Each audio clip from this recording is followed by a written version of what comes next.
ఈరోజు పాశురం చాలా గొప్ప పాశురం. ఈ పాశురమే మన జీవితంలో పొందవలసిన మహా లక్ష్యాన్ని, మన గమ్యాన్ని సూచిస్తుంది. దానికి ముందుగా అనుభవించాం. తరువాత ముందొక్క మాట చెప్పక తప్పదు. మనము చెప్పకపోతే అది అపచారం చేసిన వాళ్ళం అవుతాం. మనమందరం ఒక్కసారి ఒక పెద్ద లోకానికే, ఆధ్యాత్మిక లోకానికే ఒక తీరని లోపం జరిగింది. నేను ఒక్క మాట స్మరించుకోవాలి. యావత్ భారతదేశం కాదు, ప్రపంచమంతా ఏ వెలుగు కోసం ఎదురు చూసిందో, ఇంతకాలం దేని చేత జీవించిందో, ఆధ్యాత్మిక చైతన్యంతో ప్రకాశించిందో, అటువంటి కంచి పరమాచార్యుల వారు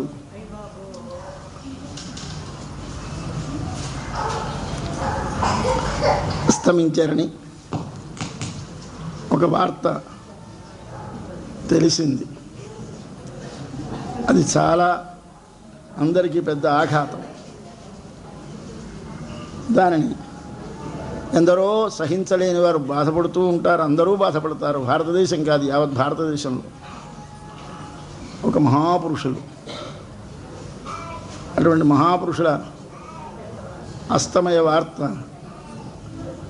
మనం వినడం ఒక విధంగా దురదృష్టం. కానీ వారి శరీరాన్ని మన కోసమని ఎంతకాలమో నిలిపి ఉంచారు. లోకాన్ని రక్షించడం కోసమని 3 సంవత్సరములు దాటినా వారి దేహంలో ఉన్నారు. వారు ఏనాడో వదిలేశారు, బాహ్యంగా కాదు, లోపల. కానీ బాహ్యంగా శరీరంతో ఉన్నట్టు దర్శనమిస్తున్నారు. వారు ఏనాడో బాహ్య స్పర్శ లేకుండా జీవిస్తున్నారు. ఎందుకు? వారి ఏ ఉత్తమమైన బ్రహ్మీభూతమైన ఆత్మ ఆ శరీరంలో ఉందో ఆ శరీరాన్ని చూస్తే లోకం తరిస్తుందని. కాబట్టి లోకం కోసమని శరీరం ధరించి ఉన్నారు. కానీ వారు ఇంతకాలం వారి వలన వారు ఉండలేదు. ఇంకెంతకాలం మన కోసం ఉంటామని వారు చాలించి వారే స్వేచ్ఛగా వేయించేశారు. అందుచేత ఆ వార్త ఇవాళ మా సెక్రటరీ గారు, అంటే ఈ జిఆర్ ఎడ్యుకేషన్ ట్రస్ట్ ఇక్కడ నిర్వహిస్తున్నటువంటి సెక్రటరీ గారికి ఎవరో చెప్పారట. వారు వచ్చి చెప్పారు. చెప్పిన తర్వాత తెలిసి అందరికీ తెలియచేయకుండా ఉండటం భావ్యం కాదని మనం ఒక్కసారి మనసులో వారి దివ్యాత్మ సర్వత్రా వ్యాపించి అందరినీ ఆధ్యాత్మిక మార్గంలో జ్యోతి రూపంగా మనల్ని నడిపిస్తూ మనందరిలోనూ తానే ఉండి అందరిలోనూ ఆయన బ్రహ్మీభావాన్ని పొందేరు కనుక, మనందరిలోనూ ఉన్నది అదే కనుక అందరికీ ఆ దివ్య తేజస్సును ప్రకాశింపజేస్తూ ఉండవలసిందని మనం ఒక్కసారి భగవానుని ప్రార్థిద్దాం.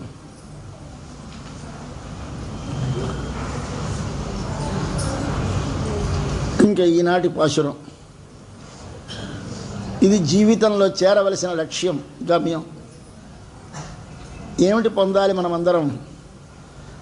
మనము చేసే ఆరాధన మనమందరము చేస్తున్నాం నిత్యం. ఏమి చేస్తాం? ముందు దానికి కావలసిన పరికరములు సంపాదిస్తాం. పువ్వులు, పళ్ళు, తీర్థము అవన్నీ తెచ్చి పెట్టుకుంటాం.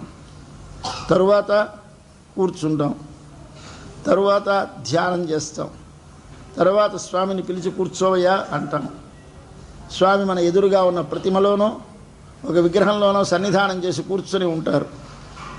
తర్వాత ఆ స్వామికి పూజ చేస్తాం. పూజ అయిపోయిన తర్వాత స్వామి నీవంతవాడివి ఇంతవాడివి అని చెప్పడమే పూజ. ఏమిటి చేస్తాం? అహో నువ్వయ్యా, ఇదిగో గోవర్ధనాన్ని ఎత్తేవయ్యా, శకటాసుని భంజించావయ్యా, పూతనని చంపేవయ్యా, ఇవన్నీ చెబుతాం. ఈ కథలన్నీ చెప్పడమే మనకి పూజ.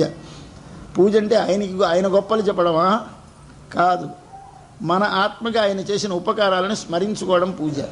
పూజ అంటే ఆయనకి మనలాగు ఒక ఖ్యాతి లేనివాడు, చేతకానివాడు కాడు. ఆయన అనుగ్రహం వల్ల మనం అందరం ఉన్నాం. మనలో సర్వవ్యాపారములు జరుగుతున్నాయి.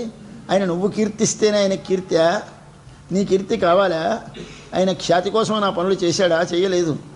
కానీ మనము ఇట్లాంటి ఉపకారం చేసి మనల్ని రక్షిస్తున్నాడు, స్వామి రక్షిస్తున్నాడని ఒకసారి ఆయనను స్మరించాలి. అదే పూజ అంటే. అది చేశాం. ఆయన వైభవం తెలిసింది. తెలిసిన తరువాత ఒకసారి స్వామి ఇదంతా నీదే, ఇదంతా నీ కొరకే, నీది కానిది ఈ విశ్వంలో ఏదున్నదయా, నీది కానిది నేను ఏదైనా అర్పించగలనా, నేను నీవాడను, నాది నీది అని స్వామికి నివేదనం చేస్తాం. అంటే నైవేద్యం అంటారే, అది నివేదనం అంటారు. నివేదనం అంటే అర్థం ఏంటి? మీరు పెట్టిన పాయసమో పొంగలో కాదు నివేదనం చేసేది. ఈ లోపల ఉన్న ఆత్మ వస్తువుని, ఈ ఆత్మకు చెందినవని మనం అనుకుంటున్నటువంటి వాటిని అన్నిటినీ భగవంతునికి సంబంధించినవి అని తెలియజేయడమే నివేదనం. ఇది చేస్తాం. నైవేద్యం అయిన తర్వాత ఏమిటి చేస్తాం? మంత్రపుష్పం నీరాజనం ఇస్తాం. మంత్రపుష్పం అంటే స్వామి యొక్క స్వభావాన్ని స్పష్టంగా తెలుసుకుంటాం. నాయనా నీవు ఎవరయ్యా? నీవు నారాయణం మహాజ్ఞేయం విశ్వాత్మానం పరాయణం నారాయణ పరో జ్యోతిరాత్మా నారాయణ పర అని అంతా నారాయణుడే, చూచేవాడు నారాయణుడే, చూడబడేది నారాయణుడే, కన్ను నారాయణుడే అని అంత పెద్ద మంత్రం అంతా చెప్పేస్తాం. ఇది పుష్పం. పుష్పం అంటే ఏమిటి? పువ్వు. పువ్వు వికసించింది. పువ్వులు సమర్పించక్కర్లేదు, ఈ మంత్రం చదివితేనే పుష్పము సమర్పించినట్టు లెక్క. ఇప్పుడు ఒక్కసారి మన భావనలో విశ్వమునంతని ఆ నారాయణ స్వరూపంగా ఒకసారి భావన చేసి అందరూ నారాయణ స్వరూపమే అని భావిస్తాం. ఇప్పుడు జ్ఞానం వికసించింది. వికసించిన తర్వాత వెంటనే ఏమి చేస్తాం? మనం ఒక హారతి ఇస్తాం. కర్పూరము వెలిగించి స్వామికి హారతి ఇస్తాం. హారతి అంటే ఏమిటి? హరించేది అని అర్థం. హరతి దేనిని హరిస్తుంది? ఇంతసేపు మన కోసమని స్వామి వచ్చి ఈ కంటకి ఎదురుగా కూర్చున్నాడు. అరే స్వామి, ఎవరి కంటికి కనబడని వాడివి, నా యందుండే అనుగ్రహం చేత నా ముందుకొచ్చి ఈ విగ్రహంలో ఇంత పరిమితమైన నేను చిన్న విగ్రహాన్ని పెడితే, లేదా చిన్న ప్రతిమను పెడితే, లేదా ఒక చిన్న ఇది పెడితే, పటం పెడితే దానిలోకి వచ్చి సన్నిధానం చేసి కూర్చున్నావా తండ్రి? విశ్వమంతా వ్యాపించి ఉన్నవాడు నా హృదయంలో ఇంత అణువైన ప్రదేశంలో ఎలా ఇముడు ఉన్నావయ్యా? ఇంతవాడివి ఇక్కడొచ్చి ఎలాగున్నావయ్యా? ఎంత శ్రమ పెట్టాను తండ్రి, నీకెంత దృష్టిదోషం తగిలిందో అని బెంగ పెట్టుకోవాలి మనసులో. ఈ బెంగ కలిగితే నీకు జ్ఞానము కలిగిందని లెక్క. జ్ఞానము కలిగింది అంటే బెంగ కలుగుతుంది. మన పిల్లవాడు అని మనకి తెలిస్తే, వాడు ఎండలో నడిచొస్తే నాయన ఎలా వచ్చావు కళ్ళు కలిపినాయి అనవా? పైవాళ్ళ పిల్లలు ఎందరో వీధిలోంచి వెళ్ళిపోతారు, నువ్వు అంటావా? అనవు. ఎందుచేత? వీడు నావాడు అనే జ్ఞానం కలిగింది గనక. అలాగే భగవంతుడు, తండ్రి నీవేనా నేను, నీవేనా ఈ విశ్వము, ఏ పదార్థంలో చూసినా నీవే ఉన్నావా, నీవు లేని పదార్థము లేదా, నీది కాని పదార్థము లేదా, ఇవన్నీ తెలిసేయి మంత్రపుష్పంలో మనకి. తెలిసేసరికి వెంటనే ఏమిటి వస్తుంది? మనకి లోపల ఒక విధమైనటువంటి బెంగ కలుగుతుంది. ఆ బెంగ చేసి ఏం చేస్తాం? వెంటనే దృష్టి దోషం తీస్తాం. ఇది తీయడమే హారతి ఇవ్వడం. స్వామికి ఒక్కసారి కర్పూరం వెలిగించి ఇలా తిప్పి మళ్ళీ ఇటించి ఇలా ఇటు తిప్పి తీసేసి ఆ పక్కన పడేసి నీళ్ళు పళ్ళెంలో వేసి ఆ స్వామికి ఒకసారి కళ్ళకి నీళ్లు రాసి ఒకసారి 2 తీర్థం మళ్ళీ సమర్పించి అయినా పదిలంగా ఉండు అని సమర్పిస్తాం. దీనిని మనం నీరాజనం అంటాం. దీనినే మంగళహారతి అంటారు. అయితే మనం దేవాలయంలోకి వెళ్ళినప్పుడు మంగళం పాడవచ్చునా?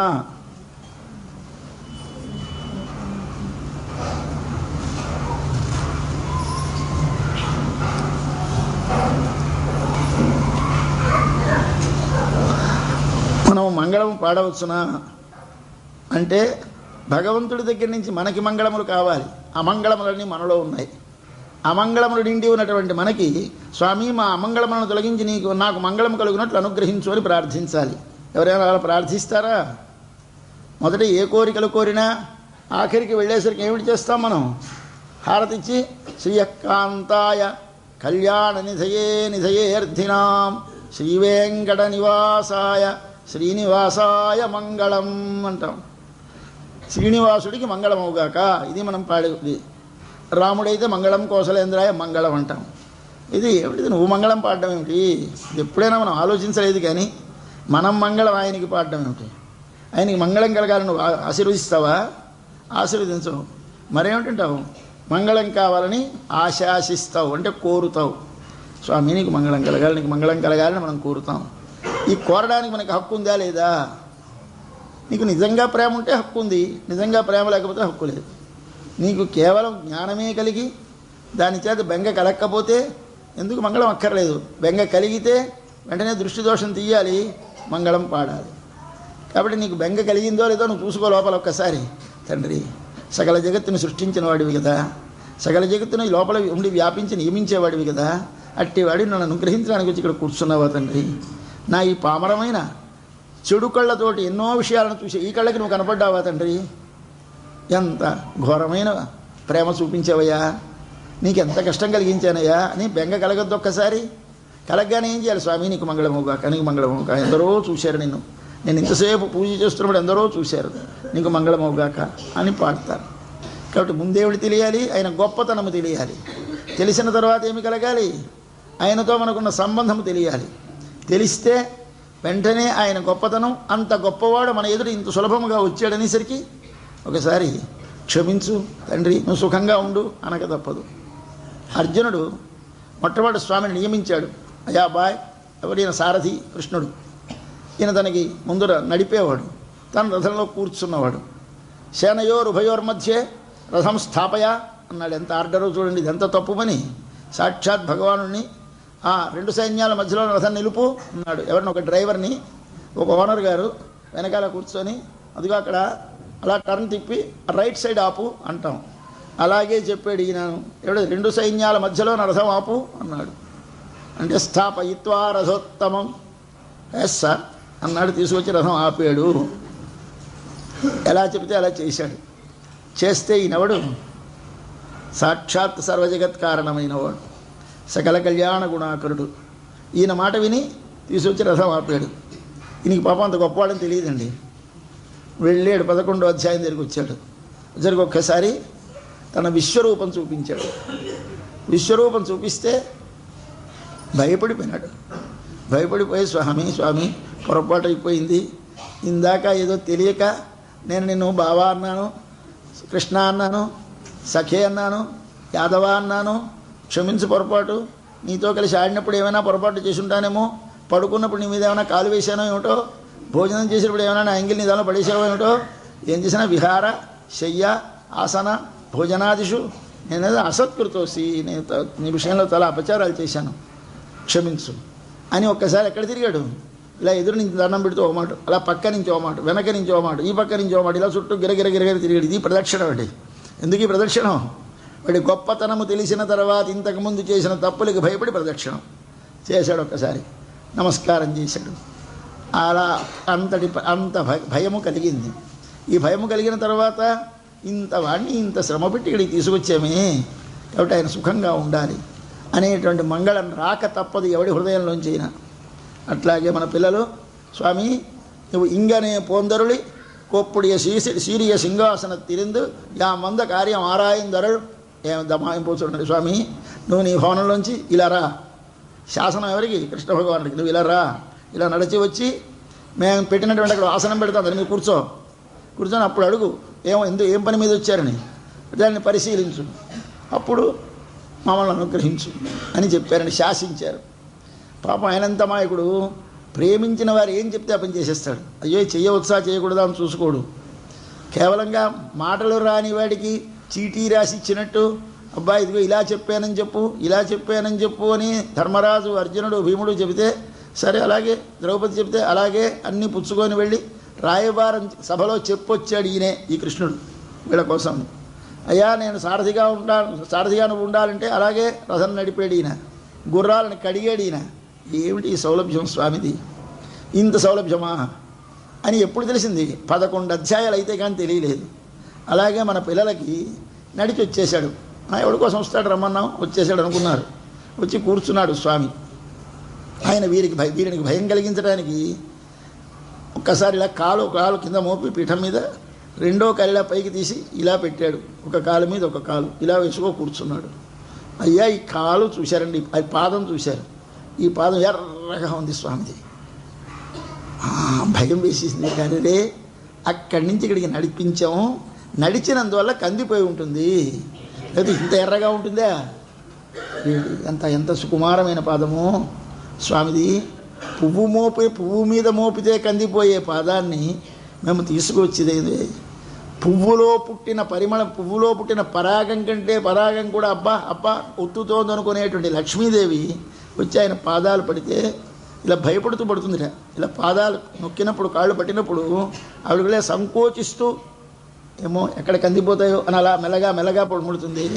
అలాంటి పుష్పములో పుట్టిన తల్లి తన చేతులతో పాదములు నొక్కితే ఎక్కడ నొప్పెడుతుందో అని మెల్లమెల్లగా నొక్కుతుంది. అటువంటి పాదాలను మేము పాపాత్మలను నడిపించి తీసుకొచ్చామే. అయా గాభరాయి పడిపోయినారు. గాబరా పడిపోయి ఒక్కసారి వెనక జ్ఞానం అంతా మాసిపోయింది. నిన్నటి పాసులలో ఎంత జ్ఞానం చెప్పారు. కొండ గుహలో ఉన్న సింహం బయటకు వచ్చినట్టు సకల జగత్తుకి కారణమైన తత్వము, సృష్టికి ముందు అన్నిటినీ తన లోపల ఇమడ్చుకుని ఉన్న తత్వము ఒకనాడు సృష్టి చేసే సమయం ఆసన్నమేదని తెలిసి తనే తనంత కదలి, అంటే కాలము సృష్టించి, కాలము తర్వాత అగ్నిని సృష్టించి, నీటిని సృష్టించి, హృదయంని సృష్టించి, అన్నిటినీ కలిపి అందులో జీవులను చేర్చి అందులో తాను చేరి బయటకు వచ్చి బ్రహ్మను సృష్టించి బ్రహ్మకు వేదమునిచ్చి ఎంత కథ చెప్పేశారండి, ఎంత జ్ఞానం ఇదంతా. పెద్ద వేదాంతం చెప్పారు నిన్న. ఇవాళ పిచ్చి అయిపోయినారు. ఇవాళ ఇంత వేదాంతం చెప్పిన వాళ్ళకి ఏమిటనాలి? ఆయనకి నడక కష్టం ఏమిటండి? అన్నిటినీ కడుపులో పెట్టుకుని వాడికి ఎంత ఇదో పెద్ద కష్టమా? ఇది తెలియదండి. వాడు ఎంత ప్రేమ ఎక్కువైతే అంత బెంగ ఎక్కువ అవుతుంది. కాబట్టి ప్రేమ ఎక్కడ మీకు అస్థానం ఉందంటే అవసరం లేని చోట కూడా భయం. మన పిల్లడి మీద మనకి ప్రేమ. ఇప్పుడు చాలా సమర్థుడు, బాగా 30-40 ఏళ్ళు వచ్చినవాడు, మంచి సామర్థ్యం గలవాడు, మంచి డిఫెన్స్లో పనిచేస్తున్నాడు. వాడు వెళ్ళాడు. రాత్రి ఇంటికి వచ్చేస్తానమ్మా, వేగమే వచ్చేస్తానని చెప్పి వెళ్ళాడు తల్లితోటి. ఈ తల్లికి వెర్రి ప్రేమ. వాడు రావడం ఆలస్యమైంది. వాడు ఇట్లా ఆలోచిస్తూ ఉంటుంది. ఒకవేళ కానీ ఏమైనా యాక్సిడెంట్ అయిందా, ఏమైనా ప్రమాదం అయిందా, ఏమైనా కారు ఢీకొందా, వాడి కారు కానీ ఏమైనా డాష్ అయిందా, ఇలా వీడి ఆలోచనలు ఎందుకు అవుతాయి? వాడికి బ్రహ్మాండం, డ్రైవింగ్ వచ్చునో బ్రహ్మాండం, సమర్థుడు, వాడే 10 మందికి సహాయపడేవాడు. అలాంటి వాడి కోసం వీడు బెంగ పెట్టుకుంటుంది. వాడు వచ్చిన తర్వాత నా తండ్రి రక్షించేవరా ఉంటుంది. ఎవడని తననీట ఎవరు ఆయన రావడం, ఈవిని రక్షించడం. ఏమిటి రక్షణ? ఆయన సుఖంగా ఉండడం వీడికి రక్షణ. ఇందాక ఏమిటి మనకి ముందరి స్థితిలో నువ్వు నన్ను రక్షించాలి స్వామి, మమ్మల్ని ఆరోగ్యంగా ఉంచు, మాకు పిల్లల్ని ఇయ్యి, మాకు సంబంధాలతే, డబ్బుతే, మరొకటి అన్నీ కోరుతాం.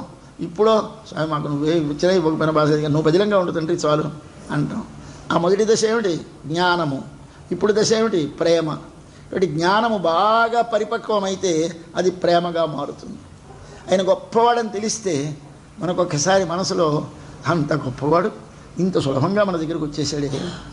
గొప్పతనం తెలిసిన కొద్దీ బెంగ ఎక్కువ అవుతుంది. గొప్పతనం తెలిస్తే మనసు పొంగిపోదు, ఆయన వల్ల ఏదో ఉపకారం పొందుదాం అనిపించదు. అంతవాడు సుఖంగా ఉంటే మనకందరికీ రక్ష. కానీ మనం అస్తవానం ఆయన చీటికి మాటికి ప్రతి అడిగితే ఎలాగూ అడగక్కర్లేదు, ఆయన సుఖంగా ఉంటే చాలు అనే మనస్సుకు వస్తుంది. దీని పేరు ప్రేమ. ప్రేమ అంటే ఏమిటి? అతడు మనకేమీ చేయకపోయినా అతడు సుఖముగా ఉంటే అతడి సుఖమును చూచి మన మనస్సులో ఉన్న కష్టాలు తొలగి మనకు ఆనందము కలిగితే దాని పేరు ప్రేమ. పిల్లడు సుఖపడాలి, తనకేమీ వాడు చేయక్కర్లేదు, చేయకపోయినా వాడు సుఖముగా ఉండి భోగములు అనుభవిస్తూ మంచి కారు కొనుక్కొని పెద్ద ఫ్లాట్ కొనుక్కోనో మరొకటి కొనుక్కోనో వాడు ఎంతో విభవంతో ఉన్నాడంటే తల్లికి ఏమీ చేయకపోయినా, తల్లికి ఏమీ పెట్టకపోయినా తల్లి ఆ వార్తలు వింటే పొంగిపోతూ ఉంటుంది. తన దుఃఖపడుతున్నా సుఖంగానే ఉంటుంది. ఎందుచేత అవతల వాడు సుఖపడితే ఆ సుఖమును చూచి తన దుఃఖములు పోతే అది ప్రేమ. అంతేగాని ప్రేమ అంటే వాళ్ళు ఏమైనా ఇస్తారని, లేదా వాళ్ళు ఎందుకైనా ఉపకరిస్తారని, భవిష్యత్తులో మనకి ఎందుకైనా అవసరమవుతారు కాబట్టి వాళ్ళు ప్రేమ పడాలి అని, రెసిప్రోకల్గా అంటే వారిచ్చారు మనం ఇచ్చామని దేహిమే దదామితే అంటామంట. మనం అందరము దేవుడి దగ్గరికి వెళ్ళి స్వామి నాకు మా అబ్బాయికి పెళ్ళి అయితే నీకు కళ్యాణం చేయిస్తాను, ముందు దేహిమే, అప్పుడు దదామితే, ముందు ఇలా చేయబెడతామట, తర్వాత ఇలా ఇస్తామట. కాబట్టి ఇస్తే ఇస్తాను, ఇది మన సిద్ధాంతం. ఈ ఇస్తే ఇస్తానన్న సిద్ధాంతం ఎప్పుడు ఉంటుంది మీకు? వాడు రక్షణ చేయగలవాడు, మంచి సమర్థుడు అని తెలిసినప్పుడు ఉంటుంది. అది పోయింది. ఇప్పుడు ఎక్కడికి వచ్చేసాం మనం? నేను వాడిని రక్షించాలి, తండ్రి నీకు మంగళము, నీకు మంగళము. ఇది ఎప్పుడు? అంత సమర్థుడికి ఏమి ప్రమాదం వస్తుందో అన్న బెంగ కలిగితే వచ్చేటువంటి స్థితి మంగళము పాడుట. కాబట్టి పూజకి ఆఖరి ఎక్కడ? మంగళం అయిపోతే పూజ అయిపోయింది. మంగళహారతి అయిపోయిందండి అంటే పూజ అయిపోయిందని అర్థం. కాబట్టి పూజకి ఆఖరు మంగళం. ఇది చేరాలి. మనం అందరం ఎక్కడికి చేరాలి? మంగళం దగ్గరికి రావాలి. ఇవాళ మంగళం దగ్గరికి వచ్చాం అంటే స్వామి యందు మనకి పరిపూర్ణమైన ప్రేమ కలిగింది అన్నమాట. ఈ పరిపూర్ణమైన ప్రేమ కలిగితే మరి ఏమి మీరు చేయక్కర్లేదండి, ఆయనే తనంత తాను పరిగెత్తుకు వస్తాడు మన దగ్గరికి. పాపం మా అమ్మకు మాట కనిపించకపోతే ఆవిడ బెంగ పెట్టుకుపోతుందండి, ఒక్క మాట లోపలికి వెళ్ళి అమ్మ కనిపించి వచ్చేస్తానంటాడు. అలాగే మనం అంత ప్రేమతో ప్రేమిస్తే ఒక్క మాట మనకి దర్శనం ఇచ్చేసి వెళ్ళిపోతూ ఉంటాడు. పాప మనం గాబరా పడిపోతామని, నేను పని మీద వెళుతున్నాను మళ్ళీ వచ్చేదాకా భయపడకు చెప్పి వెళ్తాడండి మనతోటి. మనకి ప్రేమ లేదనుకోండి, ఆయన గొప్పవాడిని ధైర్యంలోనే నిన్ననే ఉన్నాం అనుకోండి, చెప్పడు. వాడికి తెలుసును అంతాడు, నేను ఎక్కడ ఉంటానో వాడికి తెలుసును కానీ చెప్పక్కర్లేదు. కాబట్టి ఈ 2 దశలు, మొదటి దశ జ్ఞాన దశ, రెండవ దశ ప్రేమ దశ. జ్ఞాన దశలో భగవంతుడు నాకు రక్షకుడు అనుకుంటాం మనం, వాడే నన్ను రక్షిస్తున్నాడు అనుకుంటాం. ఈ రెండో దశ వచ్చేస్తే నా స్వామిని నేను రక్షించాలి అనిపిస్తుంది. అలా ఎవరికైనా అవుతుందండి. ఎందుకు అలా అంటారండి? భగవంతుని ఎవరైనా అంటారండి అంటే మరి తల్లి పిల్లని అంటుంది కాదు. తల్లి చిన్నప్పుడల్లా ఏమిటి పిల్లని రక్షించింది, ఇప్పుడేమిటి చేస్తోంది ఆవిడ? తల్లి పిల్లడికి ఎంతో సమర్థుడని తెలిసింది, చదివించింది, మిలిటరీకి పంపించింది, అంతా సమర్థుడైనాడు. కానీ ఇవాళ ఆవిడ ఏమిటి, మా వాడికి ఏమొస్తుంది, పెద్ద మిలిటరీ ఆఫీసర్ అయినా ఆయనకి ఏమొస్తుంది, రాదని ధైర్యం లేదే. ఎందుకు లేదు? తన పిల్లడు కనుక, మించింది కనుక ఆ ప్రేమ చేత భయము కలుగుతుంది. ఆ భయము కలిగితే మంగళం పాడతాం. ఇలా ఎవరైనా చేశారా?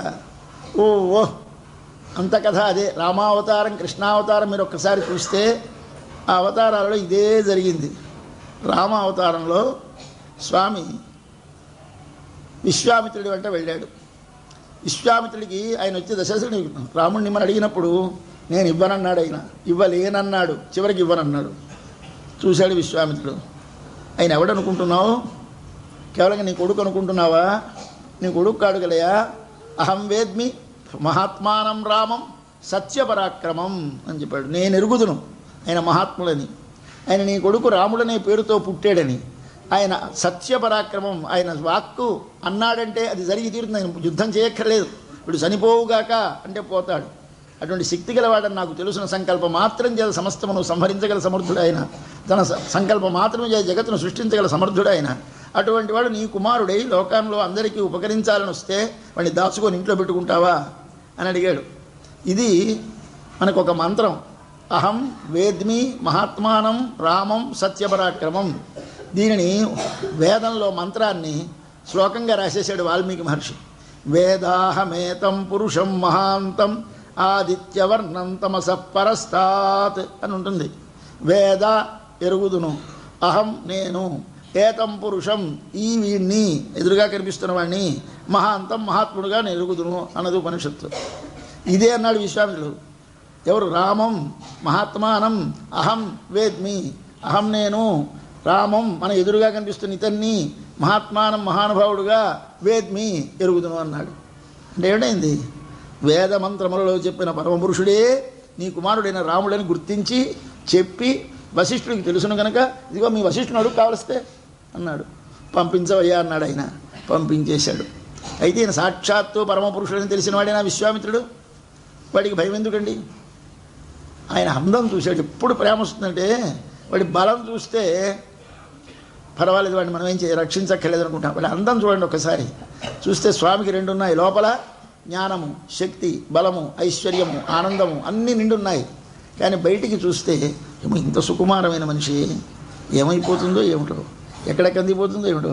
కాబట్టి బయటి రూపం చూస్తే ప్రేమ, లోపలి మనం చేసినటువంటి సామర్థ్యం చూస్తే ఆయన యొక్క గొప్పదనం తెలుస్తుంది. కానీ వెంటనే మాసిపోతుంది. ఇది మాసిపోయే దశకి భక్తి అని పేరు. ఇది వికసించిన దశకి జ్ఞానం అని పేరు. జ్ఞానము భక్తిగా మారాలి.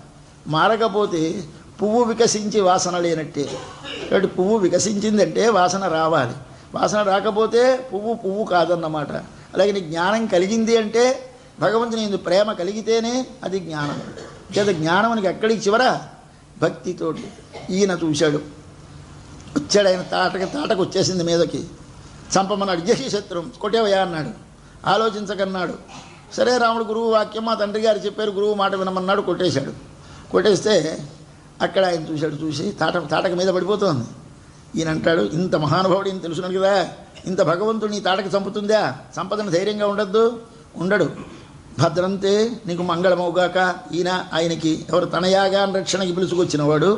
తన యాగాన్ని కాపాడడానికి వాడు రావాలట. వాడికి రక్షణ ఈయనట నోటితోటి. ఆయనేమో బాణాలు వేసి తన శత్రువుని చంపాలట. ఈయన నోటితోటి నీకు మంగళమవుగాక. ఏమిటిది? నువ్వు రక్షించగలవా వాడిని? జారిపోతూ ఉంటే అంత పెద్ద మనిషిని ఇలా పట్టుకుంటుంది ముసలావిడ. చెయ్యి ఈవిడ జారిపోకుండా కావచ్చగలదా? కానీ చెయ్యి పెట్టకుండా ఉండలేదు ఆ ప్రేమ. అలా మీదకి చేస్తుంది. ఇలా పట్టుకుంటారు. నేను తూలిపోతుంటే మా రావణ వచ్చి పట్టుకుంటూ ఉంటాడు. ఆయన నన్ను పట్టుకోగలడా? నేను ఆయనంత మనిషిని కదా, పడిపోతే ఏడు చేస్తాడు? ఏమి చేయలేడు. ఉరికి అబద్ధాలకి కదా ప్రేమ. వచ్చామంటే చేయి పట్టుకుంటే అడ్డేస్తావేమో అనిపిస్తుంది. అలాంటి ప్రేమ ఉంటుంది. ఈ ప్రేమకి కారణం ఏమిటి? ఇందాక కలిగిన జ్ఞానము ప్రేమగా మారింది. కాబట్టి ఎంత జ్ఞానము పెరిగితే అంత ప్రేమ పెరుగుతుంది. కాబట్టి వారిని గురించి మనకు తెలియకపోతే అంత ప్రేమ ఉండదు. వారి గొప్పతనం తెలిసిన కొద్దీ ప్రేమ కలుగుతుందిట.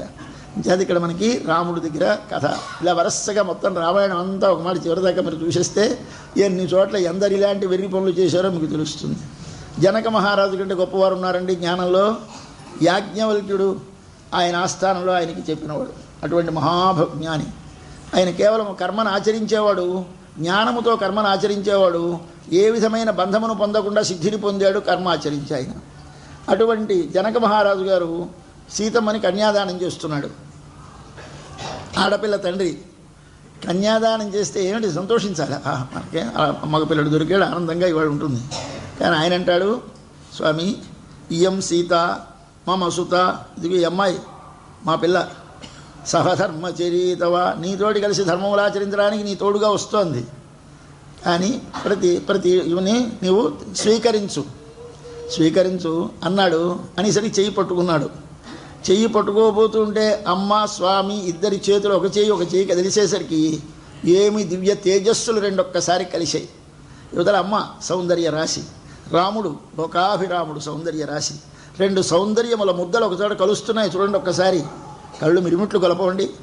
ఒకసారి జిగేలు మంది మన జనక చక్రవర్తి గారికి భద్రంతే ఉన్నాడు. మధ్యలో ఆపేసి, నీకు మంగళమవుగాక.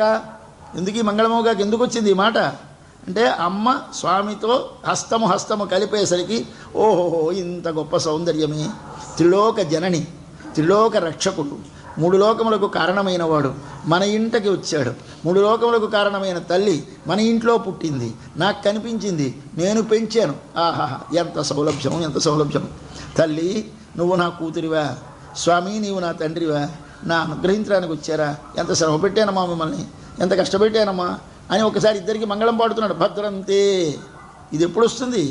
జ్ఞానము పూర్తిగా పెరిగితే ఆ జ్ఞానము పెరిగినది ఏమవుతోంది? ఇప్పుడు అంతవాడు సులభుడు అవగానే వెంటనే ప్రేమ వస్తుంది.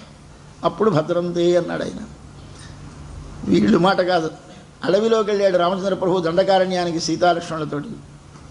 ఋషులు బ్రహ్మజ్ఞాన సంపన్నులై లోపల సాక్షాత్ పరమపురుష పరబ్రహ్మ దర్శనం చేస్తూ, ప్రణవోపాసనం చేస్తూ, మంత్రములను జపము చేస్తూ, స్వామి నీవు మాకు దర్శనము కావాలి అని ప్రార్థించి యోగముతో నిష్ఠతో సమాధిలో తపస్సు చేస్తున్నారు. రాక్షసులు వచ్చి వారి శరీరాలను హింసిస్తున్నారు. కానీ వారు లక్ష్య పెట్టకుండా తపస్సులు చేస్తున్నారు. వారి మీద ప్రతీకారం తీసుకుందికి తమరేమీ చర్య చేపట్టకూడదు కనుక శాంతమూర్తులై చేపట్టడం లేదు. కానీ వారికి శరీరములతో ఈ బాధ వల్ల, శరీరములకు బాధ తమకు తెలియకపోయినా వారు చేస్తున్న హింస వల్ల తమ విఘ్నానికి, తమ యజ్ఞానికి, తమ సమాధికి భంగం కలుగుతోందని రామచంద్రుడిని ప్రార్థిద్దామని వచ్చారు. రామచంద్రుడిని తమ యజ్ఞములను, తమ తపస్సులను రక్షించమని ప్రార్థించడానికి వచ్చారు అందరూ ఋషులు. ఎదురుగా రాముడు కనిపించాడు. చూశాను ఎలాగున్నాడు రాముడు. అప్పుడే ఉదయిస్తున్న నిండు చంద్రుడిలా ప్రకాశించాడు వాళ్ళకి. తేతం సోమమివోద్యంతం దృష్ట్వా వై ధర్మచారిణ, ఉదయిస్తున్న చంద్రుడిలా కనిపించాడు స్వామి. ఏమి ఆహ్లాదం. ఇలా చూసేసరికి కడుపు నిండిపోయి ఆనందంగా ఉంది ఋషులందరికీ. మరి ఈయన్నే కదా చూడాలనుకున్నాం, చూసి ఆనందించి ఊరుకోకూడదు? లేదు. ఆయన వల్ల ఏం కోరడానికి వచ్చారు? మాకు మంగళము కావాలని కోరడానికి వచ్చారు. వచ్చిన వాళ్ళు ఏం చేశారు? మంగళాని ప్రయుంజానా, రామా పదిలముగా ఉండు తండ్రి, రాక్షసులు ఉన్నారు, ఈ రాక్షసులను చంపడానికి ఆయన ప్రార్థించడానికి వచ్చారు. ఆయన చూసి వీళ్ళు భయపడిపోయినారు. అమ్మో రాక్షసులు ఏం చంపేస్తారు ఏమిటో. కాబట్టి మంగళాని ప్రయుంజానా ప్రత్యగృహన్, మంగళం అంటూ దయచేయండి అన్నారట. ఎందుకు ఈ మంగళం? చూడండి, మనకు ఎవరైనా స్వాముల వారు మన ఇంటికి వస్తే ఏమిటి చేస్తాం? మొట్టమొదట వీధిలోకి పట్టుకెళ్ళి మంగళహారతి ఇస్తాం. ఎందుకంటే వీధిలోకి పట్టుకెళ్ళి మంగళహారతి అంటే ఏమిటి? మంగళహారతికి అర్థం అంత మహాపురుషులు ఇంత మన లాంటి వారి ఇంటికి వచ్చేసరే స్వామి, నీ సౌలభ్యం చూస్తే నీకేమీ హాని కలుగుతుందో భయం వేస్తుందయా, మా గుమ్మంలోకి వచ్చేసావా స్వామి, ఏమి నీ సౌలభ్యం. ఒకసారి ఒళ్ళు పరవశమైపోయి నువ్వు పదిలముగా ఉండు తండ్రి అంటామన్నమాట హారతి. ఎందుకంటే ఆయన గౌరవం అనుకోకండి, ఆయన గౌరవం కోసం కాదు మీరు ఇచ్చే హారతి. ఈ గౌరవం చేయక్కర్లేదు ఆయనకి. మరి ఏమిటి కావాలి? మీ ప్రేమ కావాలి. ప్రేమ దేనిలో కనిపిస్తుంది? మీరిచ్చే హారతిలో కనిపిస్తుంది. అందుకోసం పెద్దలు ఎవరైనా మహాపురుషులు మన ఇంటికి వస్తే ఏం చేయాలి? మొట్టమొదట హారతితో రిసీవ్ చేసుకోవాలి. రా రా రా వేగం రా హారతి ఇచ్చేద్దాం అంటూ ఉంటారు మన గృహస్థులందరూ. ఎవరైనా పెద్దల స్వాముల వారి ఇంటికి వస్తే ఎందుకండి హారతి? ఇదేదో ఆయనకి గౌరవం, లేకపోతే ఆయనకి అవమానం, ఆయన ఫీల్ అవుతాడు అనుకోకండి, మనకు ఫీల్ అవుతాం. ఎందుకంటే ఇంతవాడు మన ఇంటికి వచ్చినప్పుడు స్వామిని ఎంత అనుగ్రహం, ఎంత సౌలభ్యం, ఈ భావన నీ లోపల కలగాలి. అలా కలిగింది ఋషులకు దండకారణ్యంలో. ఇలాగ రామాయణంలో అంతటా మొదటి నుంచి చివరి దాకా ఇదే కలిగింది. ఇంతకంటే పోనీ కోపం ఉంటే ఏమైనా అలా ఊరుకోగలమా? కోపం ఉన్నా ఊరుకోలేమండి. తార ఆమె భర్తను చంపేశాడు స్వామి. చంపేస్తే వచ్చి శూర్పణఖ ముక్కు చెవులు కోసేశాడు లక్ష్మణుడు. పరిగెత్తుకు వచ్చింది అన్నదమ్ముడి దగ్గర, కరుడి దగ్గరికి. ఏమిటి చెప్పాలి? మనమైతే అలాంటి సమయంలో ఏమిటి చెప్తాం? తిట్లు తిట్టి ఏదో చాలా దుర్భాషలాడి అన్నగారితో చెప్తాం, అలాంటి వాడు ఇలాంటి వాడని చెప్తాం. ఈవిడేమిటి చెప్తోంది? తరుణవ్ రూప సంపన్నవ్, వాడు అందాలు వర్ణిస్తున్నాడు కరుడి దగ్గరికి వచ్చి. తరుణవ్ రూప సంపన్నవ్ సుకుమారవ్ మహాబలవ్ పుండరీక విశాలాక్షవ్ చీరకృష్ణాజినాంబరవ్. ఏమిటి వర్ణన? పిచ్చిదా? తిట్టాలా? మరేమైనా ఉందా? అలాంటి మొండి శిఖండి ఏదో అనాలి, ఇలాంటి మాటలు అన్నాడు. కానీ ఏమన్నదేమిటి? మంచి యువకులయ్యా, అందమైన వారయ్యా, సుకుమారులయ్యా, తామర పువ్వులు అంతేసి నేత్రములు గలవారయ్యా. ఎవరితో? అన్నగారితో. అలాంటి దుర్మార్గులు ఇక్కడికి వచ్చారట. ఇలాంటి దుర్మార్గులా? ఇలాంటి వాళ్ళైతే దుర్మార్గులు ఎవరు? సుకుమారుడు దుర్మార్గులు అవుతారా? కారు. వాళ్ళు ఏం చేశారట? తన ముక్కు చెవి కోశారు అని వర్ణిస్తుంది. ఇది ఎందుకు వస్తుంది మీకు? ఒకసారి ఆ దివ్యమంగళ విగ్రహం రూపాన్ని చూడండి. అందుకు మనకి మూర్తిని ఆరాధిస్తే నీ జ్ఞానము ప్రేమగా మారుతుంది. ప్రేమగా మారితే నీ జీవితము సార్థకమవుతుంది. ఎప్పుడు నీలో ప్రేమ ఆవిర్భవిస్తుందో అప్పుడు నువ్వు మోక్షం పొందినట్టే లెక్క. కాబట్టి ప్రేమే మోక్షం. ప్రేమ అంటే ఏమిటి? భక్తి. అది భగవంతుని మీద అయితే భక్తి అంటాం, పెద్దల మీద అయితే గౌరవం అంటాం, పిల్లల మీద అయితే వాత్సల్యం అంటాం, భార్య మీద అయితే కామం అంటాం. ఇలాగా ఒక్కొక్క పేరు వాడుతున్నాం. కానీ ఎక్కడికి వెళ్ళినా ప్రేమే. ఈ ప్రేమ అనేది భగవంతుని మీద కలిగినప్పుడు ఏమవుతుంది? నీకు ఒక్కసారి అది నీ లోపల ఈ ప్రేమ, భగవంతుడు ఎక్కడున్నాడు? అంతటా ఉన్నాడు. ఏమవుతుంది? అంత పెద్ద గంగాళ నిండా పాలు పెట్టి దానిలో బాగా పంచదార పోసేస్తే అంత పాలల్లోనూ పంచదారలా కలిసిపోతుందో నీ ప్రేమ విశ్వమంతా కలుస్తుంది. ఒకసారి ప్రేమ ఎక్కడ? ఒక్కరి ఎందుకు కలవదండి, ఒక్కరి ఎందుకు చేరదు. ఇది ఈ ప్రేమ సర్వలోకము ఆయన శరీరము కనుక విశ్వమంతటా నీకు వ్యాపిస్తుంది. కాబట్టి ప్రేమ అంటే ఒక వ్యక్తి యందు ప్రేమించిన వారికి నిజమైన ప్రేమ తెలియదని అర్థం. ఆ వ్యక్తి ఎవరు? నారాయణుడే. నారాయణుడు అయినప్పుడు నారాయణుడు ఎక్కడున్నాడు? అన్నిట్లో ఉన్నాడు. అయితే నీవు వేసిన పంచదార ఎక్కడికి ప్రసరించాలి? ప్రేమ అందరిలోకి వ్యాపించాలి. ఇది స్థితి. ఈ స్థితి కలిగినటువంటి స్థితి కలగాలి అంటే నీకు ప్రేమ రావాలి. ఆ ప్రేమ వచ్చింది అని నిదర్శనం నీకు హారతి. కాబట్టి మన పూజకి చిట్ట చివరి మెట్టు హారతి. అది మన జీవితంలో సంపాదించవలసినది. ప్రేమను సంపాదించు. ప్రేమ సంపాదిస్తే ఏమైపోయింది? దీని సంబంధం తగ్గిపోయిందనమాట. ఆయన కోసం బెంగ పెట్టుకుంటే నీ కోసం బెంగ తగ్గింది కాదండి. నీ కోసం బెంగ ఉంటే ఏమిటి అర్థం? ఇంకా నీవే నీకు కనిపిస్తున్నావు అన్నమాట. ఆయన కోసం బెంగ కలిగితే నీ కోసం బెంగ తగ్గిపోయింది. నేను ఏం పడ్డా బాధ లేదండి స్వామి, మీకు వచ్చిన డబ్బు నాకు రాకూడదు, మీకు వచ్చిన సావు నాకు ఇలా మనం అంటూ ఉంటే ఏమిటి వస్తుంది? రాదు. కానీ ఎందుకు ఆ మాట అంటావు? ప్రేమ ఏమిటి చేస్తుంది? వాడు సుఖపడితే చాలు, మనకేమొచ్చినా బాధ లేదు. ఈ స్థితి కలగాలి. అది కలిగితే విశ్వమునకంతకు నీ వరాకాని భగవంతుడు నారాయణ స్వరూపముగా భావించి ప్రేమిస్తే ఏమవుతావు? నువ్వు సాక్షాత్ భగవంతుడిని పొందినట్టే లెక్క. ఇటువంటి మహత్తరమైనటువంటి ఒక విశేషాన్ని మనకి చూపిస్తూ మన పెద్దలు మనకి ఒక పూజా విధానాన్ని ఏర్పరిచారు. పూజా విధానం అంటే జీవితంలో చివరకు పొందవలసిన ఒక మహత్తరమైనటువంటి స్థితి. అది ప్రేమ. ఆ ప్రేమ ఎక్కడ, ఎవరి యందు?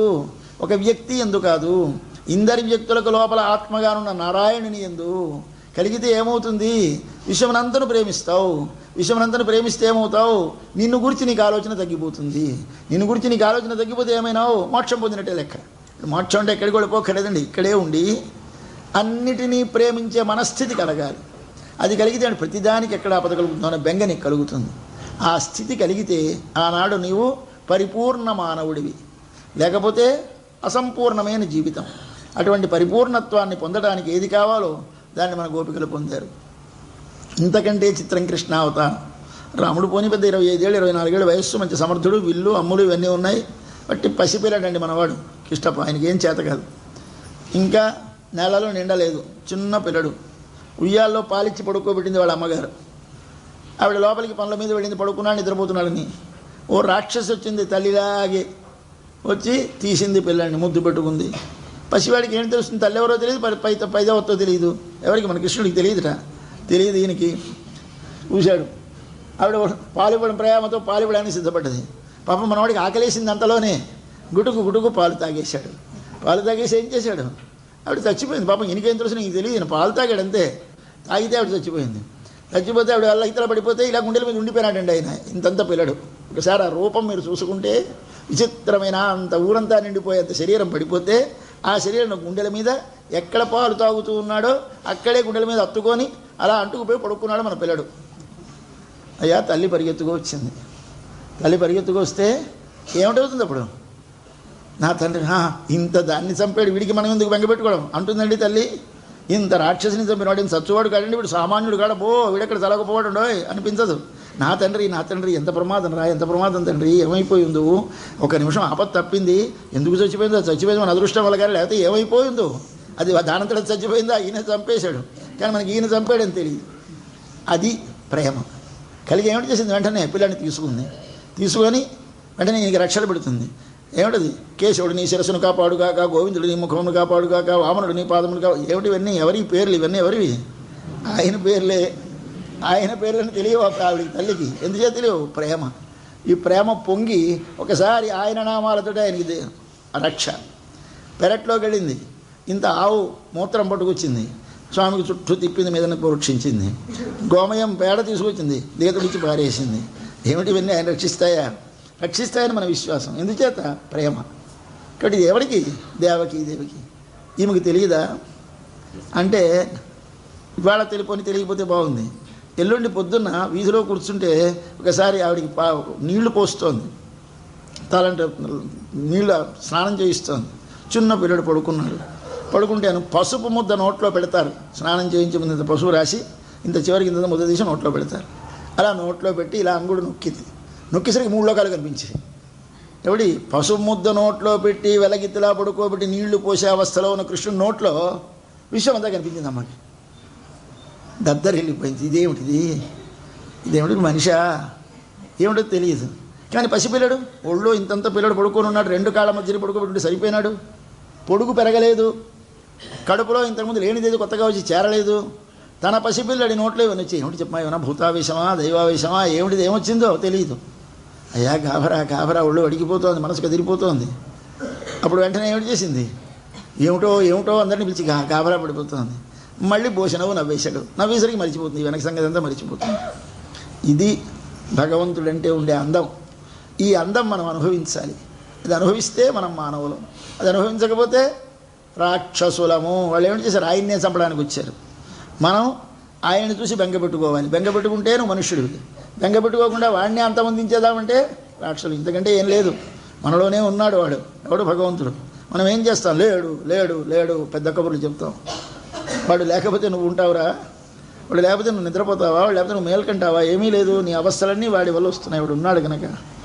ఈ రహస్యం మనకి తెలియజేయడానికి స్వామి లీలలు చేస్తూ ఉంటాడు. అట్లాగే యశోద భయపడ్డది, ఎందరో భయపడ్డారు ఆయన కోసం కృష్ణావతారంలో. అటువంటి మహత్తరమైనటువంటి రామావతారంలో, కృష్ణావతారంలో మనలాంటి సామాన్యులు కాక మనకంటే హీనమైనటువంటి, జాతికి తక్కువ, నడువడి తక్కువ, జ్ఞానము తక్కువ అయినటువంటి వారందరూ ఏం చేశారు? ఒకసారి భయపడిపోయినారు ప్రేమ చేత. అటువంటి ప్రేమ మాకు కలుగుగాక అని ప్రార్థించక్కర్లేకుండా ఒకసారి కృష్ణుణ్ణి పడకటింట్లో చూశారు. పడుకున్న కృష్ణుణ్ణి చూశారు, అందం చూశారు. కనువిచ్చుతున్న కృష్ణుని చూశారు, ఆ అందం చూశారు. అలా లేచి కూర్చున్న కృష్ణుని చూశారు. వెర్రి ప్రేమ కలిగిపోయింది. నడిచాడు, ఇంకా ప్రేమ పెరిగిపోయింది. వచ్చి కూర్చుని కాళ్ళు అయితే చూపించాడు. అమ్మో, మరికి బతకగలరా మన గోపికలు? ఎర్రబడిపోయింది కాలు, కందిపోయింది పాదం. ఎంత పాపాత్మలం. అవాళ శకటాసురుడి కంటే, అవాళ ఆ వత్సాసురుడి కంటే, అవాళ ఆ కొండ కంటే, గోవర్ధనం కంటే, ఇలా దానికంటే దుర్మార్గులం. అవాళ వామనుడుగా వచ్చినాడు, వాడి పాదం 3 లోకాలు కొలిచిన్నాడు. ఎంత ఎర్రబడిపోయిందో పాదం నా తండ్రిది. ఇవాళ అంతకంటే ఎక్కువ కందిపోయింది. అవళ ఇంత కందినట్టు లేదే. ఇలాగ వారికి బెంగలు అయిపోయి ఒక మాట వెనక ఆయన చేసిన కథలన్నీ జ్ఞాపకం వచ్చాయి. తండ్రి, అవాళ నీ పాదాన్ని అందరూ కష్టపెట్టారు, ఇవాళ మేము కష్టపెట్టాము, క్షమించు, అనుగ్రహించు, కృపచూడు అని ఇవాళ స్వామికి మంగళం పాడుతున్నారు. ఇది గొప్ప పాశురం. ఎందుకంటే మానవుడి జీవితంలో పొందవలసినటువంటిది ఇది కనుక ఇవాళ పాశురం చేస్తే మనకి వ్రతంలో చాలా చివరికి వచ్చేసినట్టే. అందుచేత ఇవాళ పాశురం తప్పకుండా మనం అనుభవించాలి. పాశురం చదువుదాం. అన్ని ఉలగమళந்தாய் அடிபோத்தி சென்னங்கு தென்னிலங்கை செத்தாய் திரள் போத்தி கொன்றச் சகடம் உதைத்தாய் புகழ் போத்தி கண்ணு குணிலா எரிந்தாய் கடல் போத்தி குன்னு குடையா எடுத்தாய் குணம் போத்தி வென்று பகை கெடுக்கும் நின் கையில் வேல் போத்தி என்றென்று உன் சேவகமே ஏற்றி பரகொள்வான் இன்னுயாம் வந்தோம் இறங்கேலோரெம்பாவாய். అన్రు అప్పుడు, ఇండ్రు ఇప్పుడు. అన్రు అంటే అప్పుడు, ఇండ్రు అంటే ఇప్పుడు. ఆవాళ కొందరు వచ్చి నీ పాదాన్ని శ్రమ పెట్టారు, ఇవాళ మేము వచ్చి నీ పాదాన్ని శ్రమ పెట్టాం. ఎవరు శ్రమ పెట్టారు? అన్రు ఆనాడు ఇవ్వులగం అళందాయ్. ఇవ్వులగం, ఈ ఉలగం అంటే లోకం, ఈ లోకంని అళందాయ్ కొలిచినావు. ఆనాడు ఈ లోకానంతని కొలిచావు. అటువంటి అడి నీ పాదానికి పోతి మంగళము. ఏమిటి ఇవాళ పాదం? ఏమిటి పాదం కనిపించింది, ఆ పాదం మీద బెంగ పట్టేసుకుంది. ఈ పాదం ఇంత కందిపోయింది, ఈ పాదం అవాళ కూడా ఇంత కంది ఉండదేమో. అవాళ వామనుడి దగ్గరికి వామనుడుగా వచ్చాడు బలిచక్రవర్తి యాగంలోకి. చిన్న పిల్లడు, ఇంకా 7 ఏళ్ళు నిండలేదు. 7 ఏళ్ళు నిండుతున్న సమయంలో ఉపనయనం చేసేశారు తండ్రి గారు అతిథి కశ్యపులు. యజ్ఞోపవీతం వేసేశారు, ఒక కృష్ణాజనం వేశారు. చిన్న గొడుగు కమండలు ఇవి పట్టుకున్నాడు. బయలుదేరి ఋషులతో కలిసి వచ్చేశాడు. వచ్చేసి చిన్న పిల్లడు, వీళ్ళు వేదం చదువుతున్నాడు, వాళ్ళు వేదాంత చర్చ చేస్తున్నాడు. వాళ్ళు ఏదో లౌకికమైన మాటలు మాట్లాడుతుంటే వాళ్ళకి సమాధానాలు చెప్తున్నాడు. చిన్న పిల్లడు వస్తున్నాడు. అయ్యా పసిపిల్లడు కానీ భగవద్గీత చదివిస్తే మనం ఎంత పొంగిపోతుండే. ఇది మనం చదివితే ఏం పోతే ఎవరు పొంగిపోరు, కానీ వాడు 6 ఏళ్ల పిల్లడు 7 ఏళ్ల పిల్లడు భగవద్గీత చదివితే అందరం ఆశ్చర్యపడిపోతాం. అలాగే చూసిన వారంతా ఆశ్చర్యపడిపోయి ముచ్చటపడిపోతున్నారు. బా ఏమీ బాబు ఎంత బాగున్నాడు అని. తిన్నగా బలిచక్రవర్తి దగ్గరికి వెళ్ళాడు. ఆయన్ని మోహపరిచేసింది ఏది? ఈయన ఆ బాల్యం, ఆ రూపం చూశాడు, పరవశం అయిపోయినాడు. బాబు ఏమిలా వచ్చావునైనా, నీకేం కావాలో అడుగు బాబు, ఏది కావాల్సిన ఇస్తాను అంటాడు. అలాంటి పిల్లడు కానీ ఏదైనా వచ్చాడనుకోండి, ఇక్కడ పళ్ళు పెడితే తీసేసుకుంటాను, ఊరుకుంటాం. నా తండ్రి బాబు తీసుకో మరి 2 పళ్ళు తీసుకో చేతిలో పెట్టేస్తాం. ఎందుకని ముద్దు వేసిందంటే మరి మనం ఏది కావాలంటే ఇవ్వాలని ఉంటుంది. అలాగే బలిచక్రవర్తిగా ఆయన మాటలు, ఆయన నడక, ఆయన చిన్న వయస్సు, అందమైన రూపం చూశాడు. అయ్యా నీకు ఏది కావాలి ఇతను బాబు తీసుకో అన్నాడు. నాకేం కావాలి, నాకేం అక్కర్లేదు అన్నాడు. కోరుకో అన్నాడు. నాకేం అక్కర్లేదు, 3 అడుగులు నేల ఇవ్వమన్నాడు. 3 అడుగుల నేల ఇవ్వమంటే వాడికి పాపం జాలి వేసింది. అయ్యో పసివాడికి ఏమిటి తెలుసును, మన వాళ్ళు పసిపిల్లని తీసుకొని గయా గట్రా వెళుతుంటారంటే ఇప్పటికే మీకు తెలుసును, కానీ కథ చెప్తున్నాం. గయ వెళ్ళి అక్కడ ఏదో ఒకటి వదిలేయాలంటే, ఏదో ఒకటి వదిలేసి రావాలి. గయలో వదిలేసా ఉంటూ ఉంటారు, అందరికీ తెలుస్తుంది. ఏమిటి వదిలేస్తామంటే పసిపిల్లని తీసుకెళ్ళి అడగండి. అడిగితే ఏమంటాడు? బువ్వ అంటాడు. వాడికి బువ్వ తెలుసును. ఏమిటి వదిలేస్తారంటే బువ్వ అంటే చచ్చిపోతాం, బువ్వ వదిలేస్తారా బతుకుతాడు. కాబట్టి వాడికి తెలియక బువ్వ అంటాడు. ఇంచేత వాడిని అడగకూడదు. వాడికి ఇంకా అక్కర్లేదండి, ఇప్పటి నుంచి అక్కర్లేదండి అని తప్పించేయండి. కానీ వాడిని కోరి అడిగేశారో వాడు ఏమైనా అన్నాడో ప్రమాదం. అలాగే వీడిని ఆయన ఏదో ఇవ్వాలి కానీ ఆ బలిచక్రవర్తి, నాయన నీకు ఏం కావాలి కోరుకో అన్నాడు. అంటే వాడేం కోరుకున్నాడు? వాడింత బుల్లి పాదంతో 3 అడుగులు నేలన్నాడు. పాపం నీకు జాలి, సరే రే ఇంత గొప్పవాడిని, ఏది కావలిస్తే అది ఇవ్వగలవాడిని, అన్ని లోకాలకి అధిపతిని, నా దగ్గరికి వచ్చి ఈ దాత ఇచ్చేవాడి గొప్పతనం చూడకుండా, తన చిన్నతనం చూసుకోకుండా ఏమిటి అడిగాడు అని జాలి వేసి, నాయన నీకు తెలీదు, నీకు ఏం కావలస్తాయి, మేడలు కావాలా, ఇల్లు కావాలా, రత్నాలు కావాలా, ధాన్యాలు కావాలా, గోరు కావాలి, ఇలాగూ అన్నీ చెప్పాడు లిస్ట్ అంతాను. నాకేం అక్కర్లేదు, ఈ 3 అడుగులు ఇస్తే నాకు 3 లోకాలు ఇచ్చినంత సంతోషిస్తానన్నాడు ఆయన. ఆయన మాటలు ఆయనకి తెలుసు, ఆయన మాటలు వీడికి అర్థం కాలేదు. ఇద్దరు మాట్లాడుకున్నారు. చివరికి ఆయన మొండిపట్టు నా 3 అడుగులే నాకు కావాలని పట్టుబడినంతో ఇచ్చేశాడు. ఇచ్చేస్తే స్వామి పాపం ఒక పాదం ఇలా మీదకి లేచి ఇలా పాదం పైన పెట్టి కొలిచాడు. ఆ పైనున్న లోకాలన్నీ ఆ పాదంతో సరిపోయినాయి. మరొకసారి మళ్ళీ కిందని ఇలా పాదం జరిపితే కిందన ఉన్నవన్నీ దీనికి సరిపోయినాయి. 3వ పాదం ఎక్కడ పెట్టమన్నావు? ఇక్కడ పెట్టమన్నాడు. 3వ పాదం తల మీద పెట్టేశాడు. ఇది కథ మనకందరికీ తెలిసిన కథే. అయితే ఇక్కడ చేసింది ఏమిటి? ఈ మీదని కొలిచినప్పుడు, కిందని కొలిచినప్పుడు ఏమిటి కొలిచాడు? దేన్ని? కొండలు ఆయన పాదం కింద లేవా? అడవులు ఆయన పాదం కింద లేవా? పెద్ద పెద్ద బండలు ఆయన కింద లేవా? నదులు లేవా? విశ్వమంతా తన పాదముతో కొలిస్తే మనం ఒక్కసారి కొండల మించి పాదం నడిపించగలమండి? ఒకసారి ఏదైనా నీళ్ళలోంచి పాదం నడిపించగలమండి? నడిపించలేము. ఎందుచేత? ఇక్కడ రాళ్ళు గుచ్చుకుంటాయి, ఇక్కడ ముళ్ళు గుచ్చుకుంటాయి, ఇక్కడ నీళ్ళలో జారిపోతాం, పడిపోతాం. కాబట్టి వాటి మీద కాలు వేయం. స్వామి అన్నిటినీ తాకుతూ తన పాదాన్ని చాపేశాడు. ఓహో, ఏమి ప్రేమ, ఏమి ప్రేమ! ఎంత గొప్పవాడు చూడండి. ఏమిటి దీని అర్థం? అంటే విశ్వమంతా తనది, తనదైన విశ్వాన్ని తనది కాదని ఒకడు లాక్కున్నాడు. లాక్కోవడానికి కారణం ఏమిటి? వాడు నేను అనుకున్నాడు. నేను అనుకుంటే వాడికి చెందిన దానిని నాది అనుకున్నవాడు, వాడికి చెందని వాడిని నేను అనుకున్నవాడు, వీళ్ళిద్దరు వాళ్ళు పెద్ద దొంగలు, గజ దొంగలు. వీళ్ళు లోకంలో వస్తువులు వాళ్ళింట్లో వీళ్ళింట్లో పట్టుకుపోతే గొప్ప దొంగలు కారండి. వాడికి చెందిన విశ్వాన్ని నాదన్నవాడు, వాడికి చెందిన నేను నా అంత వాడిని అన్నవాడు, వీళ్ళిద్దరూ గొప్ప దొంగలు. అలాంటి దొంగతనం చేశాడు. నేను ఇస్తాను నీకు, నేను దానం ఇస్తాను, నాకు భూమి ఉంది ఇస్తాను అంటే నేనున్నాను, నాది ఉంది కదండి, నేను నాది ఉంటే మరి ఇంతకంటే ఏమిటి గొప్పవాడు, మహానుభావుడు అయినా. కాబట్టి వీడికి ఏమిటొచ్చింది? దీనివల్ల అహంకారం వచ్చింది. ఇది మనతోటి మనం పుట్టినప్పుడు మనతో పాటు పుడుతుందండి, మళ్ళీ మనం ఓడిపోయినప్పుడు ఓడిపోతుంది, అంతవరకు ఉంటుంది. ఇది వదలదామని, ఇది వదలడం చాలా కష్టం. ఎంత పండితుడికి వదలదు, ఎంత పామరుడికి వదలదు. పాండిత్యంకి చదువుకుంటే పోయేదిగా ఇది, భగవద్ అనుగ్రహం చేత పోవాలి. మనకు జ్ఞానం కలిగింది కనుక మేము శాస్త్రాలు చదువుకున్నాం, వేదాలు చదువుకున్నాం, ఉపన్యాసాలు చెప్తున్నాం, స్వామి మీకు పోయింది అని అడగండి. నాకు పోదు, మీకు పోదు. మరి ఎందుచేత? అల్లా భగవద్ అనుగ్రహం మన మీదకి రావాలి. ఆయన వచ్చి తన పాదాన్ని తగిలించాలి. మనం ఆయన పాదం కావాలంటే దొరకదు.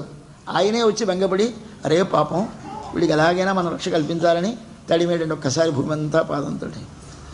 ఆ తడిమినప్పుడు మన పెద్ద జియ్యంగారు, పెద్ద జియ్యంగారు, చిన్న జియ్యంగారు కూడా చెప్తుంటారు కదా, మాట అందంగా చెప్తూ ఉంటారు. అప్పుడు మనం అందరం అప్పుడు ఉన్నామట, మనం ఇప్పుడు ఉన్నామట. అంటే మన ఆత్మలని నిత్యాలే కదా, ఎప్పుడూ ఉంటాయి ఇవి. నువ్వు ఎప్పుడు చచ్చిపోవు, ఎప్పుడూ పుట్టావు, ఎప్పుడూ ఉంటావు అని భగవద్గీత చెప్పేసింది. కాబట్టి ఉన్నాం. అప్పుడు ఏదో ఒక శరీరంలో ఉండుంటాం కదా. ఆ శరీరం ఆయన పాదాన్ని తగిలి ఉంటుందా? తగలలేదు. ఎందుచేత? ఇలా లాగేసి ఉంటాం కిందకంటారు జియ్యంగారు.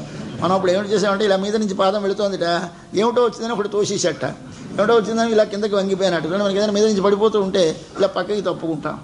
అలా చేసిన వాళ్ళంట మనందరం. కాబట్టి మళ్ళీ ఇప్పుడు ఉన్నాం. లేకపోతే మనం ఎంత అదృష్టవంతులం ఉందో లేకుండా పోదు. కానీ మనం బుద్ధిమంతులం కనుక మళ్ళీ పుట్టాం. కాబట్టి భగవంతుడు ఎంత దయామయుడు, ఎంత వాత్సల్యపూర్ణుడు అంటే తనను ప్రార్థించని వారికి, తన కోరికే లేని వారికి, తనను ఇట్లాంటి ఉపకారం చేసిన కృతజ్ఞత చెప్పలేని వారికి, ప్రార్థించని వారికి, వీరు వారనక, అచేతనము చేతనమనక, పశువనక పక్షి అనక, కొండనక నీరనక, సకల పదార్థములను తన పాదముతో తాకి. ఆయన ఏం చేశాడు? ఇదంతా ఎందుకు శ్రమపడ్డాడు? ఈ బలిచక్రవర్తి అహంకారాన్ని తొలగించడానికి. ఈ బలిచక్రవర్తికి ఏమిటి అహంకారం? విశ్వమంతా నాది, అన్ని లోకాలు జయించేశాడు. జయించేసి యజ్ఞాలు చేస్తున్నాడు. ఈ యజ్ఞాలు చేసిన వాడిని చంపడానికి వీలేదు మన భగవంతుడికి. చిక్కేమిటంటే మంచి పని చేస్తుంటే చంపడు. చేసేది మంచి పని, కానీ చేసే దానిలో భావం మాత్రం చెడ్డది. చేసే పని చాలా గొప్పది, యజ్ఞం చేస్తున్నాడు. అలాగే ఏం చేస్తున్నాడు? నేను ఇవాళ స్వామికి 1,00,000 పత్రి పూజ చేయించానండి, నేను ఇవాళ ఆకు పూజ చేయించానండి, నేను ఇవాళ 1,00,000 తులసి పూజ చేయించాను. ఈ చేయించేనండి అన్నావు పోయింది. ఏమంటే అంటే నేను నష్టం ఏమిటి? చేయించకపోతే మనం చేయించకపోతే ఎవడు చేయించాడు ఆయనకి? అంటే నువ్వే చేయించావు, కానీ నువ్వెవడివో తెలుసుకుని చెయ్యి. దాసుడు చేశాడండి అను. దాసుడు అంటే ఆయన పనిని ఆయన ఆజ్ఞాపిస్తే, ఆయన చేయిస్తే చేశాను అని అర్థం రావాలి. ఆ మాట రావడానికి నువ్వు నేననకు తీసేయి. దాసుడు స్వామి దాసుని చేత చేయించుకున్నాడు అను. అలాగే భగవంతుడిని నేను దర్శించానండి అనకండి, నేను తిరుపతి వెళ్ళి స్వామిని దర్శించి వచ్చామండి అంటాం. మనకందరికీ ఇది అలవాటు, తప్పు కాదు, అంటాం, అలాగే అనాలి. కానీ ఆ మాటకి అర్థం లోపల మాత్రం ఏమనుకోవాలి? నేను దర్శించడమా? స్వామి నువ్వు మాకు స్వామి అనుగ్రహించి ఈరోజు దర్శనం ఇచ్చాడండి. దర్శనం ఇస్తే నువ్వు చూడగలవు, కానీ నువ్వు కోరితే చూడగలవా? కాబట్టి మనకి అటించి రావాలి, ఏదైనా అది గుర్తుపెట్టుకోవాలి. ఇటించి వస్తే అహంకారం, అటించి వస్తే అనుగ్రహం. కాబట్టి ఇటించి వెళ్ళకూడదు, నీకు అటించి రావాలి. ఇది మనకు తెలియకుండా చేస్తుంది ఈ శరీరం. ఈ శరీరంలో ఈయన ఏమిటైనాడు? అన్ని లోకాలను జయించాడు, ఇంద్రాదులందరినీ జయించేశాడు, లోకాలని వశపరుచుకున్నాడు, చేసేవన్నీ ధర్మకార్యాలు, యజ్ఞాలు చేస్తున్నాడు, దానాలు ఇస్తున్నాడు, నేను ఇస్తున్నాను, నేను చేస్తున్నాను అని చేస్తున్నాడు. ఇది ప్రమాదం. దీనితోటి వెంటనే వీడికి పాపం ఇంత మంచివాడు, కొంచెం ఈ కాస్త తీసేస్తే ఎంత గొప్పవాడైపోదుడు అని బుద్ధి పుట్టి ఆయనకి తీయాలని బుద్ధి పుట్టింది. తీయాలని బుద్ధి పుట్టి ఏం చేశాడు? తన దానిని వాడిదానిగా తీసుకున్నాడు కనుక ఒకసారి అది పుచ్చేసుకున్నాడు, ఈ కిందవి ఆ పైవిని. తర్వాత తాను స్వతంత్రుడు అనుకుంటున్నాడు, కావు నా పాదం కింద ఉండమన్నాడు. అంటే దాసుడిని అయిపోయినాడు. కాబట్టి పాదం తల మీద పెట్టాడంటే అర్థం ఏమిటి? తన వాణినిగా స్వీకరించాడు. విశ్వమంతా కొలిచాడంటే అర్థం ఏమిటి? తనవిగా తీసుకున్నాడు. ఎవరికి ఇలాంటి పని చేస్తాడు? ఎవరి యందు తనకు పరిపూర్ణమైన అనుగ్రహం ఉంటే వారికి చేస్తారు. ఎప్పుడు పరిపూర్ణమైన అనుగ్రహం కలుగుతుంది? నీవు మంచి పనులు చేస్తూ ఉంటే. శాస్త్రములలో పెద్దలు మంచివని చెప్పినటువంటి యజ్ఞము, దానము, తపస్సు ఇవి చేస్తూ ఉండు. నేను చేస్తున్నానన్న ప్రమాదం లేదు. కొన్నాళ్ళు చేస్తే వాడంతటా వాడే వచ్చి మనల్ని బ్రతిమాలి నాకు ఇవ్వవా అని అడుగుతాడు. ఇలా అడిగాడు ఎవడైనా? అడిగాడండి. ఎవరు అడిగాడు? వామనుడు అడగలేదు, అడిగాడు బలిచక్రవర్తిని. ఈ వామనుడు అడిగిన బలిచక్రవర్తిని, వామనుడు అడిగిన అడగడాన్ని మన కృష్ణుడు అడుగుతాడు. సర్వం నాకు తత్కురుష్వ మదర్పణం అని అడిగిన. యత్ కరోషి యదశ్నాసి యజ్జుహోషి దదాసియతు యత్ తపస్యసి కౌంతేయ తత్కురుష్వ మదర్పణం. కాబట్టే మనం వామనుడిగా యజ్ఞం చేసిన, రాముడికి ఆరాధన చేసిన చివరి ఏమంటాం? సర్వం శ్రీకృష్ణార్పణమస్తు. అదేమండి వాళ్ళ కోసం చేసి వీడికి అర్పణం ఏమిటి? రాముడి పూజ చేయడమా, కృష్ణుడికి అర్పించడమా? అలాగే సహస్రనామ పారాయణ చేయడమా? శ్రీకృష్ణార్పణమస్తు, విష్ణుర్పణమస్తు అనకూడదు, నారాయణార్పణమస్తు అనకూడదు, అనలేదు. ఇంచేత అడగని వాడికి అమ్మైనా పెట్టదు. పాపం మనవాడు నోరు చాచుకు అడిగాడు, ఏమని? నాకు అర్పించవయ్యా, నాకు అర్పించవయ్యా, తత్కురుష్వ మదర్పణం అన్నాడు కనుక స్వామి ఆయనకే అర్పించండి. ఆ కృష్ణుడికి ముందు వామనుడే మళ్ళీ అవతారంలో కృష్ణుడే పుట్టాడు. ఎందుకు ఈ అవతారాలు వచ్చాయి? మనలోనున్న అహంకారమును తగ్గించడానికి వచ్చాయి. ఇప్పుడు వామనావతారాన్ని మొట్టమొదట మన వాళ్ళు స్మరిస్తున్నారు. స్వామి మాలాంటి అహంకారులు వెనక కొందరు ఉన్నారు, మేము ఇప్పుడు వాళ్ళమే. ఇప్పుడు ఆనాడు బలిచక్రవర్తి, ఈనాడు నేను బలిచక్రవర్తిని. వాడికి బలమున్నదని విర్రవీగాడు, నేను బలమున్నదని విర్రవీగుతున్నాను. వాడికి ఏమి చేశావు? వాడిది అని వాడు అనుకుంటున్నది నాదిని నిరూపించావు, వాడు నావాడిని నిరూపించావు, నన్ను కూడా అలా అనుగ్రహించవా అని ఒక్కసారి లేవగానే వామన చరిత్ర భావించాలి. భావిస్తూ లేస్తే ఏమవుతుంది? మనం పడుకున్నప్పుడు వదిలేస్తుందండి అహంకారం అనే దయ్యం, మళ్ళీ లేసరికి పట్టుకుంటుంది. లేసరికి లేచారా? లేచేయనండి, స్వామి లేపాడండి అంటామా? ఎవడైనా లేచేయనండి, తనే లేచేట. ఆ స్వామి కానీ లోపల నుంచి వెళ్ళిపోతే నువ్వు పొద్దున లేచుండవే. వాడు లోపల ఉండి రాత్రి నిద్ర పట్టించి పొద్దున లేపాడన్న జ్ఞానం మనకు ఉండదు. ఈ స్థితి కలిగించాలి వాడే, మనది కాదు, మన పెత్తనం ఏమీ కాదు. వాడిని ప్రేమిస్తే వాడే మనలో ఉన్నటువంటి అహంకారాన్ని నిర్మూలిస్తాడు. కాబట్టి అహంకార నిర్మూలనం కోసం వచ్చినటువంటి అవతారం మనకి వామన అవతారం కనుక అవళ స్వామి ఎంత కష్టపెట్టారు లోకమంతా నీ పాదానికి ఆ రాళ్ళు అవి తగిలి. ఎందుకు చేసేవది? బలిచక్రవర్తి కోసం కదా. ఇవాళ మా కోసం కూడా అలాగే మేము చేశాం తండ్రి. ఇవాళ నిన్న హాయిగా మెత్తని పాన్పు మీద గదిలో పడుకున్నటువంటి నిన్ను స్వామి లే లే లే అని లేపిన వాడిని నడిచిరా అని చెప్పి నడిచొచ్చిన ఇంత దూరం నడిచొస్తే ఎర్రబడిపోయిన ఆ పాదంతో అలా కనిపిస్తున్నావు తండ్రి. ఎంత అపచారం చేశాము అందరూ. ఈ ఉలహం అళందాయ్ అడిపోతి. నీ పాదానికి మంగళం. దేనికి మంగళం పాడాలి? కష్టపడ్డదేది కృష్ణుడా? కృష్ణుడు పాదమా? పాదం కనుక పాదానికి మంగళం పాడాలి. మొట్టమొదటి స్వామి నీ పాదములకు మంగళము. ఇంతకంటే ఘోరమైన పని చేశాడు పాపం. ఇక్కడేం చేశాడు? ఒకచోట నిలబడి ఇలా రాసేశాడు కాలు. ఇప్పుడు ఒక్కచోటే కూర్చొని ఇలాగ అన్ని చోకని తోసేసాం అనుకుని పెద్ద కష్టం లేదు. అంతటా జల్లుకుపోయి ఉంటాయి. అప్పుడు ఏమిటి చేయాలి మనం? అక్కడి నుంచి వెళ్ళి అక్కడ దాకా వెళ్ళి అవి ఇలా తోసుకురావాలి, ఇటు వెళ్ళి ఇవి తోసుకురావాలి, ఇటు తోసుకురావాలి, ఇవన్నీ కలపాలి, ఇవన్నీ ఎత్తాలి, ఇవన్నీ పోసుకోవాలి. కష్టం కాదు. బట్ అక్కడ ఉన్నదాన్ని తన కదలకుండా చేతితోటి ఇలా చాస్తే చాలా అందిపోయేటువంటి స్థితిలో ఉంది బలి. ఇక్కడో అలా లేదు, ఎక్కడో కూర్చున్నాడు వెళ్ళిపోయి లంకలో. ఆ లంకకి చుట్టూ ముందేముంటుంది? కొండలు. ఆ కొండలకి యువతలు ఏముంటుంది? ఒక పెద్ద ప్రాకారం. ఆ ప్రాకారానికి యువతల పెద్ద అగడ్త. ఆ అగడ్తకి యువతల మళ్ళీ పెద్ద కొండ. ఆ పెద్ద కొండకి యువతల అగాధమైన 100 యోజనముల సముద్రము. ఆ సముద్రము 100 యోజనములు. అవతల ఒడ్డున ఉన్న సీతమ్మని రాముడికి చెందిన దానిని తీసుకొచ్చి లంకలో పెట్టేశాడు. ఎవడు రాగలడు ఈ లోపలికని? వాడి ధైర్యం. నేనా బలవంతుణ్ణి, రావడమా ఎవడికి శక్యం కాదు, కాబట్టి ఇంక వాళ్ళకి వెళ్ళదు, మనదే అని కూర్చున్నాడు. ఇప్పుడు మనం ఆ స్థితిలో ఉన్నాం. ఎవరిని తీసుకొచ్చేసాం మనం?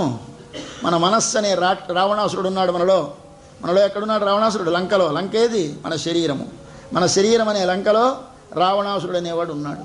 వాడికి 10 తలలు ఉన్నాయి, మన మనస్సుకి 10 తలలు ఉన్నాయి. తలంటే ఏమిటి? లోపలి ఆలోచనలన్నింటినీ బయటికి పంపించేది కదండి తలకాయ. ఏమిటి చూస్తుంది? నీ మనస్సు లోపల నీకు నడవాలనిపించింది, కాలు నడు అంటే ఇది నడుస్తుంది. ఇదో ముఖం. అబ్బాయి తిను, నోరు సిద్ధపడుతుంది, ఇదో ముఖం. చూడు, కన్ను సిద్ధపడుతుంది, అదో ముఖం. నాలుక తిను, అదో ముఖం. ఇలాగా మనకి శరీరంలో 5 కర్మ చేసేవి, 5 జ్ఞానాన్ని ఆర్జించి తెచ్చేవి ఉన్నాయి. ఈ 10 ఇంద్రియాలు 10 ముఖాలు ఎవరికి? మన లోపల ఉన్న మనస్సుకి. ఈ మనస్సులో అహంకారం ఉంటుంది. అహంకారం అంటే ఏమిటి? నేను ఈ నేను మూడు రకాలుగా ఉండవచ్చు. సత్వగుణముతో ఉంటే, స్వామి నాకు నీ సన్నిధి కావాలి, స్వామి నేను నీ సేవ చెయ్యాలి, స్వామి నేను నీకే చెందిన, ఈ నేనన్నది అలా అంటూ ఉంటాం. ఇది అనొచ్చు, నేను నీకు దాసుడను, అది నేనుంది కదండి, మీరు అనొచ్చండి. స్వామి నాకు నీ సన్నిధి కావాలను, మరి నేను అన్నావు కదయ్యా, తప్పు కదా అంటే ఆ నేను మంచిది, మరే నేను చెడ్డది. నేనే ఆర్జించాను, నేనే సంపాదించాను, నేనే అనుభవిస్తున్నాను, అంతా నాది అనుకున్న నేను చెడ్డది. ఇవి దేనివల్ల కలుగుతాయి? మన శరీరములో సత్వము, రజస్సు, తమస్సు అనే మూడు గుణములు ఉన్నాయి. ప్రతి పదార్థంలో ఉంటాయి, అంతటా ఉంటాయి ఇవి. ఈ సత్వము, రజస్సు, తమస్సు అనే దానిలో సత్వము పైకి లేచి రజస్తమస్సులు అడుగునుంటే, ఎందుకుంటాయి అడుగునవి, ఎందుకు మీదకి లేస్తుంది అంటే మనము చూచే వాటిని బట్టి, వినే వాటిని బట్టి, తినే వాటిని బట్టి, స్పృశించే వాటిని బట్టి, వాసన చూచే వాటిని బట్టి, నీళ్లు గిన్నెలో పోసి కిందని మంట పెడితే ఈ మంటకి ఆ నీరు, గిన్నె లోపల నీరు, ఆ నిప్పును ఆర్పేయగలిగినటువంటి నీరు వేడెక్కిపోతుంది. మనము చూచే వాటిని బట్టి, వినే వాటిని బట్టి, తినే వాటిని బట్టి, స్పృశించే వాటిని బట్టి, వాసన చూచే వాటిని బట్టి నీళ్లు గిన్నెలో పోసి కిందని మంట పెడితే ఈ మంటకి ఆ నీరు, గిన్నె లోపల నీరు, ఆ నిప్పును ఆర్పేయగలిగినటువంటి నీరు వేడెక్కిపోతుంది. న్యాయంగా గిన్నె లేకుండా కానీ నీరు దాని మీద పోస్తే నిప్పు ఆరిపోయి ఉండాలి ఈ పాటి, కానీ మధ్యలో అడ్డంగా పెట్టాం ఒక గిన్నె కడుగున మంట పెట్టాం. అలాగే మనం ఏం పెట్టాము? భగవంతుడు మనలో ఉన్నాడు, వాడికి పైన నేనున్నాను, నాకు పైన ఓ శరీరం ఉంది. ఈ శరీరానికి అడుగున మంట పెడుతున్నాం. ఏమిటి మంట? చూచేవి, వినేవి, తినేవి, వాసన చూచేవి, స్పృశించేవి, ఈ 5 మంట పెట్టాం. పెడితే ఏమవుతుంది? అవి రజస్సు ఉంటే రజస్సు వస్తుంది, బ్లూ ఫేమ్, రెడ్ ఫేమ్ వస్తున్నాయి కదా మనకందరికీ. బ్లూ ఫేమ్ అండి గ్యాస్, మనకి రెడ్ పూర్వం వండుకునేవాళ్ళం కర్రల మీద, అప్పుడు ఎలా ఉండేది మంట? ఎర్రగా. అలాగా కొన్ని చోట్ల ఎర్రటి మంట, కొన్ని చోట్ల తెల్లటి మంట, కొన్ని చోట్ల నల్లటి మంట వస్తూ ఉంటుంది. మన శరీరంలో కూడా మనం అనుభవించే విషయాలలో మీరు కానీ పచ్చి కర్రలు పెట్టారనుకోండి, పొగతో చిన్న మంట వస్తూ ఉంటుంది. ఎండిపోయిన కర్రలు పెట్టారనుకోండి, ఎర్రటి మంట వస్తుంది. అదే కానీ గ్యాస్ పెట్టారనుకోండి, నీలి మంట వస్తుంది. అలాగే మనం కూడా శరీరంలో సత్వగుణం అనేది పెరగడానికి తగిన ఆహారం తీసుకుంటే, సత్వగుణము పెరగడానికి తగినటువంటి చూపులు చూస్తే, సత్వగుణము పెరగడానికి తగిన తిండి తింటే ఏమవుతుంది? లోపల సత్వగుణము పైకి వస్తుంది, రజస్తములను అడుగుకెళ్తాయి. ఇవి చెయ్యాలి. కానీ మనం ఏం చేస్తాం? రజస్సు, తమస్సు అంతా మనకి కారం ఇష్టమండి, పులుపు కొంచెం ఎక్కువ ఉండాలండి, నాకు పులుపు తక్కువైతే సాయించదు, కారం ఎక్కువ ఉంటే కానీ పడికిరాదు, ఇలాగే మనం తింటున్నాం. ఏమిటి చేస్తుంది నీకు? అది రజోగుణాన్ని, తమోగుణాన్ని పెంపొందిస్తుంది.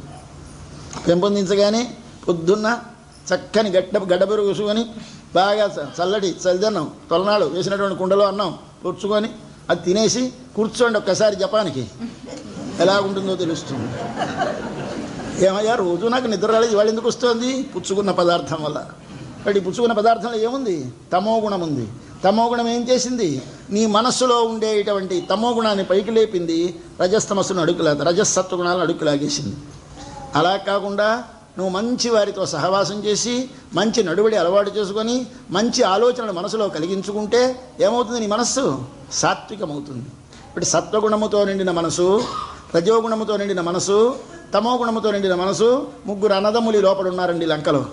ఎవరి 3 అన్నదమ్ములు? సత్వగుణముతో నిండిన మనసు విభీషణుడు, రజోగుణముతో నిండిన మనసు రావణుడు, తమోగుణముతో నిండిన మనసు కుంభకర్ణుడు. తమోగుణం అనగానే నిద్ర, అంతసేపు ఆలస్యం, బద్ధకం, సోమరితనం, లేవాలని ఉండదు ఎప్పుడు మనకి. అది ఎప్పుడు వస్తుంది? మనలో తమోగుణం లేస్తే. రజోగుణం ఎప్పుడు యాక్టివిటీ, నేను ఎప్పుడు వట్టినే ఉండలేనండి, నాకు డల్గా ఉండడం అంటే కిట్టదు, ఎప్పుడు ఏదో పని చేస్తూనే ఉండాలి. నేను చెయ్యి మంచిదే, ఏ పని చేస్తే మంచిది? భగవంతుని కొరకు, సమాజము కొరకు, స్వార్థము లేకుండా ఒకరి కొరకు నేననే భావంతో చేస్తే అది సాత్వికమైన యాక్టివిటీ. రాజసమైన యాక్టివిటీ, ఒకరిది నాది కావాలి, ఒకరి దాన్ని నేను అనుభవించాలి అనే యాక్టివిటీ చేస్తే అది రాజసమైన యాక్టివిటీ. అది రజోగుణం, అది నీకు అపకారం చేస్తుంది. వీడు రజోగుణము రావణాసురుడు, సత్వగుణము విభీషణుడు, తమోగుణం నిద్ర మన కుంభకర్ణుడు. 3 అన్నదమ్ములు లోపలే ఉన్నారు, ఎక్కడో ఇదంతా మనదే. ఇక్కడ ఇదంతా ఎందువల్ల వచ్చింది? అహంకారం వల్ల వచ్చింది. అహంకారం అంటే ఏమిటి? శరీరమే నేను అని మనకు పుట్టగానే పుడుతుంది మొట్టమొదట. ఈ నేను అనే మాట శరీరాంది అని తెలియదు మనకి. అదే నేను అనేది ఆత్మది శరీరం అనుకుంటున్నాం. కాదు, శరీరానికి నేనన్న పేరు లేదు. నేనంటే తెలివి గలవాడనవలసిన మాట. తెలివి లేని శరీరము నేనంటుందా? అది నువ్వెవరయ్యా అని మీరు ఎప్పుడైనా శరీరాన్ని అడిగారా? అడిగితే సమాధానం చెప్తుందా? మనం ఎప్పుడైనా చనిపోయిన తర్వాత మన శరీరాన్ని అక్కడ పడుకోబెట్టి నువ్వెవరు అంటే పలుకుతుందండి, ఆయన పిలిస్తే పలుకుతుందా? పలకదు. ఏం చేతి పలకదు? లోపల నేను లేదు కనుక. నేనుంటే పలుకుతుంది.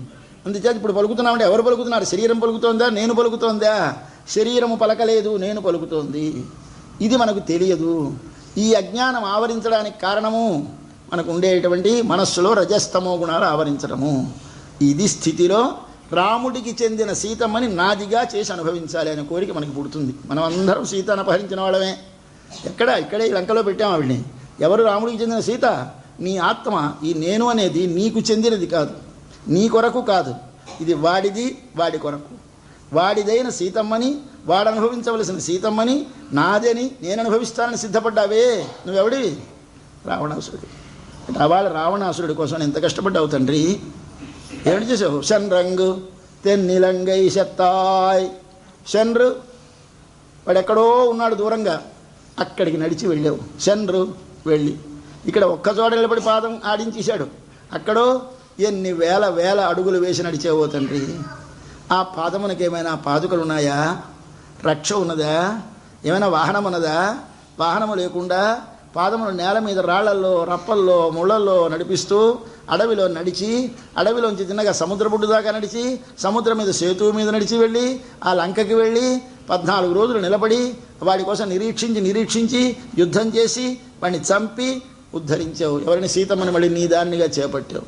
షన్రు లంకకు వెళ్ళి, అంగ్ అప్పుడు, ఇప్పుడు మనమదే ఆ కథే మళ్ళీ మనదిని. ఇప్పుడు అప్పుడు భేదం.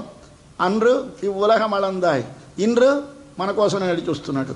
అంగు అప్పుడు లంక దాకా నడిచావు, ఇప్పుడు మా మనసు దాకా నడవాలి. ఇది లోపల ఉన్నాడు ఈ రావణాసురుడు శరీరం అనే లంకలో. ఈ రావణాసురుని ఒక్కసారి అంతమొందించాలి. ఆ భగవానుడే మన మనస్సులో దూరి మన మనస్సులో ఉండే అహంకారాన్ని నాశనం చేయాలి. కానీ మనం పోగొట్టుకోగలమా? ఎక్కడికి రావాలి? ఆయన మనస్సులోకి రావాలి. మనస్సులో ఒక్కసారి భగవంతుని స్మరించండి, భగవంతుని రూపాన్ని చూడండి, భగవంతుని ప్రేమించిన భక్తులను ఆశ్రయించండి. ఆశ్రయిస్తే ఈ లోపలికి దూరుతాడు ఆయన. దూరితే ఏమిటవుతుంది? తెన్నిలంగై, ఆ దక్షిణం వైపునటువంటి లంకని శత్తాయ్ నాశనం చేసేసావు. అలాగే మనకి కూడా ఏమిటి చేయాలి? మన లంకని నాశనం చేయాలి, మన లంక రూపు మార్చేయాలి. లంకని నాశనం చేయడు, మరి ఏమిటి చేశాడు? లంకలో పరిపాలించేవాడిని తీసేసి మరొక పాలకుడిని పెట్టాడు. ఇప్పుడు మనకి కూడా ఏమి రావాలి? నేను చచ్చిపోవాలి కోరుకోకుండా మనకి ఎప్పుడు ఉండాలి. నా మనసే పోవాలి, పిచ్చెత్తిపోతాం, అది పనికిరాదు, ఉండాలి మనసు. మరి ఏమిటి కావాలి? రావణాసురుడి పరిపాలన అంతమొందాలి, కుంభకర్ణుడి పరిపాలన మనకి సహాయం అంతమొందాలి. మనం కేవలముగా విభీషణుడి పరిపాలన లంకలో ఉండాలి మనమంతరం. అంటే లంక అంటే మన శరీరం అయితే, మన శరీరంలో పరిపాలించేది మనసు అయితే, ఆ మనసుకి సోదరులు ఇద్దరున్నారు. వారిద్దరు, ఒకడు తామసుడు, ఒకడు రాజసుడు. వీళ్ళిద్దరి పరిపాలన వద్దు. మరి ఎవడు కావాలి మనకి? సాత్వికమైనటువంటి మన విభీషణుడు పరిపాలకుడుగా ఉండాలి. విభీషణుడు ఎవడు? రాముడు తీసుకొచ్చి పట్టాభిషేకం చేసిన రాజు. వీళ్ళందరూ తమది అని తామే పట్టాభిషేకం చేసుకున్న రాజులు. మనమందరం ఎవరిచ్చారు మనకి పెత్తనం? నేననడానికి. మనం ఒకటి ఇచ్చేది ఏమిటండి? నేనే. ఇది ఎవరిదండి? నాది అంటే నాదేనండి. ఇప్పటికి మరి ఒకటి చెప్పక్కలేదు, ప్రమాణం అక్కలే, మనకి తెలుసు, అన్ని స్పష్టంగా నేనని తెలుసు, నాదని తెలుసు. ఇదిగో వీళ్ళు రావణాసురుడు, కుంభకర్ణుడు, వీళ్ళిద్దరిని తీసేస్తాడు స్వామి. ఎప్పుడైనా మనం అదృష్టం చేసుకుంటే, ఎప్పుడైనా జన్మాంతరాల్లో మనం మంచివాళ్ళమై ఉండి ఒకనాడు పొరపాటు చేస్తే, ఆ చేసిన వెనక ఉన్న మన మంచితనాన్ని చూసి అనేక జన్మలలో పుణ్యములు చేస్తే, ఆ పుణ్యములు చేసిన ఫలితముగా ఒకనాడు మనం ఈనాడు చెడు పని చేసి ఒక చెడు జీవితంలో, చెడు జన్మలో ఉన్నప్పటికీ మన లోపలికి స్వామి నడిచి వస్తాడు. ఈ లోపలికి నడిచి రావయ్యా అని ప్రార్థిస్తారే, అలా నడిచి వస్తాడు. ఇక్కడికి వచ్చి ఏమిటి చేస్తాడు? ఇక్కడ ఈ రావణాసురుడిని చంపేస్తాడు. ఎవరు? మన రావణాసురుడు, మన లోపల ఉన్న రావణాసురుడు. 10 ముఖములు కలిగినటువంటి రావయతి అసత్ప్రలాపాన్ కారయతి రావణ. రావణుడుగా రావయతి పలికించుతుండును. ఏమిటి పలికిస్తూ ఉంటాడు మనకి మనసు గారు? రావణాసురుడు అంటే రజోగుణముతో నిండిన మనస్సు మనకుంటే ఏమొస్తుంది? నేను నాది అనాలనిపిస్తుంది. నేను నాది అని పలికించేవాడెవడు? మన లోపల ఉన్న రజోగుణముతో నిండిన అహంకారమైన రావణాసురుడు. మనం స్వామి నీవాడను, భవద్గతం మే రాజ్యంచ జీవితంచ ధనానిచ అంటాడు భీష్ముడు వెళ్ళి. స్వామి నీవే నా రాజ్యం, నీవే నా సుఖం, నీవే నా సర్వం అంటాడు. ఎలా అన్నాడు ఇది? ఈ నీదే అనే మాటలు పలికిన వాడెవడు? సత్వగుణము నిండినటువంటి మనస్సు. నేనే నాదే అన్నవాడెవడు? రజోగుణము నిండిన మనస్సు. అసలు ఏ ఊసు పట్టకుండా నిద్రపోయిన వాడెవడు? మన కుంభకర్ణుడు. అంటే 3 దశల్లో మనమందరి మనస్సులు ఉన్నాయి. ఇప్పుడు మనమందరం ఎక్కడున్నాం? రావణాసురుడి పరిపాలనతో ఈ లంక పరిపాలింపబడుతోంది. దీనిని అంతమందించడానికి స్వామి ఏం చేశాడు? మన లోపలికి దిగొచ్చాడండి స్వామి నడిచి. షన్రు అంగ్ తెన్నిలంగై. అప్పుడు అక్కడ ఆ దక్షిణం వైపున లంకని, దక్షిణం అంటే ఏమిటి? మన ఊళ్ళో మనందరం చచ్చిపోయినప్పుడు ఎప్పుడైనా, ఇప్పుడు కాదు, ఎప్పుడైనా 100 ఏళ్ళు 200 ఏళ్ళు నిండిన తర్వాత అయినా ఒక చోటికి వెళతాం. దాని పేరేమిటి? శ్మశానం. అది ఎక్కడ ఉంటుంది? ఊరికి దక్షిణం వైపు ఉంటుంది. ఇక్కడ దక్షిణం వైపు లంక ఉందంటే అర్థం ఏమిటి? మృత్యుస్థానము. మృత్యుస్థానం అంటే ఏది అంటే తనది కాని దానిని తాను అనుభవించవలనని, తాను స్వతంత్రుడను కానివాడు తాను స్వతంత్రుడనని నీకు అనిపించే భావన ఎప్పుడు నీ లోపల కలిగిందో అప్పుడు మృత్యుస్థానంలో ఉన్నావు. కాబట్టి ఈ మృత్యుస్థానం నుంచి ఏమిటి చేయాలి? ఒకసారి అమృతత్వాన్ని పొందాలి. అమృతత్వం అంటే ఏమిటి? మోక్షం. మోక్షం ఇక్కడే వస్తుంది. వస్తుంది ఎప్పుడు? నేను నాది రెండు మరిచిపోయి ఒకసారి స్వామికి నేను దోషం, నేనున్నది వాడి వల్ల, నేనున్నది వాడి కొరకు, నేనున్నది వాడి వల్లే. ఈ మాటలు నీ లోపల ఎప్పుడు భాషిస్తాయో ఆచార్య కటాక్షం వల్ల, భగవద్ అనుగ్రహం వల్ల, జన్మాంతర స్మృత పరిపాకం వల్ల అప్పుడు నీవేమవుతావు? మోక్షాన్ని పొందుతావు. ఎక్కడికో వెళ్ళిపోకలేదు మోక్షానికి, ఇక్కడే మోక్షాన్ని పొందుతాం మనం ఈ భావనలు కలిగితే. అంచేత పాపం నీవు నా కోసం తండ్రి ఎంత దూరం నడిచొచ్చావయ్యా. ఆనాడు రావణాసురుడిగా ఉన్నవాడిని నేనే, ఈనాడు మిమ్మల్ని నడిపించిన వాళ్ళం మేమే. మేము ఈనాడు గోపికలుగా ఉన్నాము, ఆనాడు మేమే రావణాసురుడు బలిచక్రవర్తిని అని మనం అనుకోవాలి. ఆ కథలు వింటే ఆ కథలు ఎప్పటి కథలో అనుకొని చాలా బాగుందండి, రావణ భేషగా యాక్ట్ చేశాడండి. నువ్వు యాక్ట్ చేస్తున్నావు రోజు, నువ్వు రావండి, ఎవడు యాక్ట్ చేయడం ఎందుకు నీకు? నువ్వెందుకు వేరే సినిమా చూడడం? మన లోపల డైలీ సినీ పిక్చర్ వేస్తూనే ఉన్నాం. నువ్వు రోజు రావణ యాక్షన్ యాక్ట్ చేస్తూనే ఉన్నావు, బలిచక్రవర్తి యాక్షన్ యాక్ట్ చేస్తున్నావు. మనం ఎక్కడికో బలిచక్రవర్తి కదా, రావణాసురుడి కదా సినిమాలో చూడటం ఎందుకంటే మనకి దండగా, లోపల చూసుకోలేక, ఇక్కడ దీన్ని చూడలేక అక్కడ చూస్తున్నాం. ఒక మాట భావన చేయి, నీకు తెలుస్తుంది ఎక్కడున్నావో నువ్వు. షన్రంగు తెనిలంగై శత్తాయ్ సంహరించినవాడా తిరల్ పూర్తి. ఎంత బలము, ఎంత బలము నా స్వామికి! అంత దూరం నడిచాడా, ఎందరో రాక్షసులను సంహరించాడా. విరాసుడిని సంహరించావా? మొదట తాటకని ప్రారంభించాడు, తాటకని సంహరించావా? ఎంత బలమయ్యా. మారీ సుబాహుల్ని తోడిసేసావా? ఎంత బలమయ్యా. ఒక్కొక్క దాన్ని మన కోసమని స్వామి ఎలా చేసుకుంటూ వచ్చాడో జ్ఞాపకం పెట్టుకోవాలి. ఒకసారి రామావతారం అంతా తెలిస్తే ఎంత కష్టపడ్డాడో మన కోసం. కాబట్టి నాయనా, మానవుడు జన్మించి ఏదైనా నేర్చుకుందామని ఉంటే ముందు ఏమి నేర్చుకోవాలి? రామ నేర్చుకో. రాముడి మాట నేర్చుకోకుండా, రాముని పేరు తలుచుకోకుండా రాముడి కథ నేర్చుకుంటే ఎందుకు? చదువు ఎందుకు? చదువు దండుగా. చదువు అంటే ఏది? రామ. అది నేరిస్తే చదువుకున్నట్టు లెక్క, అది నేర్వకపోతే చదువు లేనట్టు లెక్క. ఏది తెలియాలి నీకు? మనుష్యుడిగా జీవించడం తెలియాలి. మనుష్యుడిగా జీవించడం ఎలా తెలుస్తుంది? రాముడు మనుష్యుడిగా వచ్చి ఎలా జీవించాలో నేర్పాడు నీకోసం కష్టపడి. ఎంత కష్టపడ్డాడండి, పడరా అని పాటలు పడ్డాడు. ఆయనకి ఎందుకండి ప్రారంధం? 12 నెలలు కడుపులో ఉండడం ఎందుకు? పుట్టడం ఎందుకు? బాల్యం ఎందుకు? ఆ విశ్వామిత్రుడు వెంట పోవడం ఎందుకు? ఆయన చదువులు రావా? ఆయన ఉన్నదే వేదం ఇచ్చినవాడు ఆయన, జ్ఞానాన్ని ఇచ్చినవాడు ఆయన. అటువంటి వాడు వెళ్ళి విశ్వామిత్రుడు వెంట వెళ్ళి చదువుకున్నాడండి, అస్త్రాలు నేర్చుకున్నాడు. ఆహా, ఎంత మాకు నేర్పడానికి నేర్చుకున్నావు తండ్రి. ఇవన్నీ ఒక్క మాట భావించాలని ఒక అవతారం తలుచుకుంటే అలాగే దానిలో ఒక్కొక్కటి తలుచుకుంటూ ఉండి చాలు, జీవితం సార్థకమైపోతుంది. అటువంటి ఒక అందమైనటువంటి సన్నివేశాలతో స్వామి అవతరిస్తే ఇవాళ మన గోపికలు ఎంత భావుకగలగారో. బట్టి చదువు లేని పిల్లలండి, వీళ్ళకి ఏముంది? కృష్ణుడి అనుగ్రహం ఉంది, అది కావాలి. వీళ్ళకి ఏమీ జాతి కాదు, వాళ్ళ చదువు కాదు, వాళ్ళ నడువడి కాదు, వాళ్ళ తపస్సు కాదు, మరేమిటుంది? కృష్ణుడి మీద వెర్రి ప్రేమ. కృష్ణుడు వీరిని ప్రేమించి వీళ్ళ మధ్యకు వచ్చి కనిపించాడు. కనిపిస్తే ప్రేమ పుట్టేసింది. వీళ్ళ కృష్ణుడు ఏమిటో తెలియదు. పసిపిల్లడు, 5 ఏళ్లవాడు, 7 ఏళ్లవాడు, 11 ఏళ్ళ గడిపోయినాడండి వీళ్ళూరు నుంచి. ఈ 11 ఏళ్ల లోపున ఇక్కడ ఉన్నటువంటి గోపికలు ప్రేమించిన ప్రేమ చూస్తే ఏమి ప్రేమ, ఏమి ప్రేమ! అయితే భక్తి అంటే ఏమిటండి అని నారదుల వారు నారద భక్తి సూత్రాలను రాశారు. భక్తి అంటే ఏమిటయ్యా అంటే సాత్వస్మిన్ పరమ ప్రేమ రూపా అంటారు. ఆ భగవాన్ని యందు పరమప్రేమ కలగడమే భక్తి అన్నారు. అంటే ఎలా ఉంటుందండి పరమప్రేమ? యథా వ్రజగోపికానాం, నేను చెప్పలేనదుగా వ్రజగోపికలది ప్రేమ అంటే, వారిది భక్తి. అంటే నందవ్రజంలో రేపల్లెలో ఉన్న గోపికలది భక్తి. అలాంటి భక్తి మనకు కలగాలి. ఆ భక్తి కలిగితే ఏమవుతాడు? స్వామి మన దగ్గరికి వస్తాడు, మన కోసమని తాను లోపల చేరతాడు. చేరి మనలోనున్న రావణాసురుని అంతమొందిస్తాడు తండ్రి. కాబట్టి షన్రంగు తెనిలంగై శత్తాయ్. ఏమిటి దీనికి ఉండాలి? బలం. బలం అంటే అన్నిటినీ తాను ధరించి భరించగలిగినటువంటి శక్తిమంతుడు ఆయన కనుక ఇందరిని మనం ఇంట్లోకి పిలుచుకుంటే ఎలా బతుకుతాం? వాళ్ళ దాన్ని వీళ్ళని కొన్నాడు పాటు ఉండనిండి అన్నాడు. ఎందరైనా తనతో చేర్చుంటాడు, ఎందరైనా తనలో చేర్చుంటాడు, ఎందరిలోనైనా తాను చేరతాడు. ఎంత బలశాలి తండ్రి, నీ బలమునకు మంగళం. రెండవది అయింది. మూడవది, మొదటిది అహంకారమును తగ్గించుట, రెండవది అహంకారము పుట్టే చోటైన మనసులోనికే తాను చేరి అహంకారమును నాశనం చేయుట. కాదు, ఇంకా మరి కొంచెం ఉంది. ఈ అహంకారం కలగడానికి కారణం ఏమిటి? పొన్రచ్చగడముదైతాయ్ పుహళ్పోతి.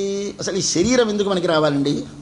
శరీరం ఇచ్చి శరీరం చేరితే అహంకారం వస్తుంది కనుక అహంకారం పోగొట్టుకో. శరీరం నువ్వెందుకు ఇచ్చావు? ముందు అడగండి ఆయన్ని.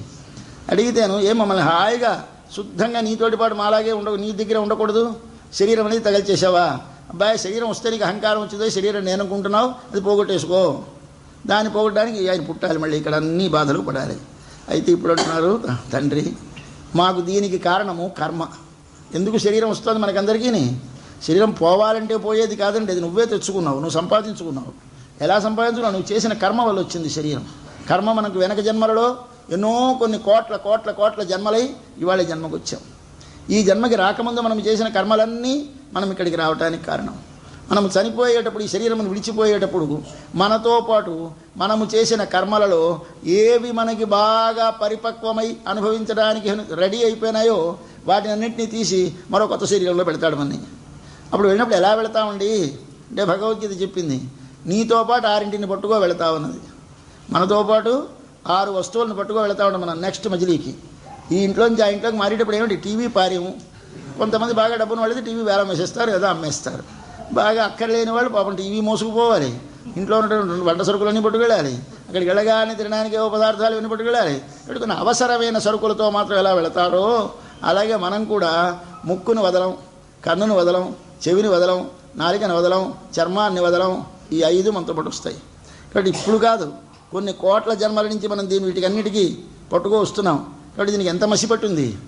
కాచిన కాగే మళ్ళీ కాస్తే నీళ్లతోటి ఏమైపోతుంది అడుగునా? మసి పడుతుంది.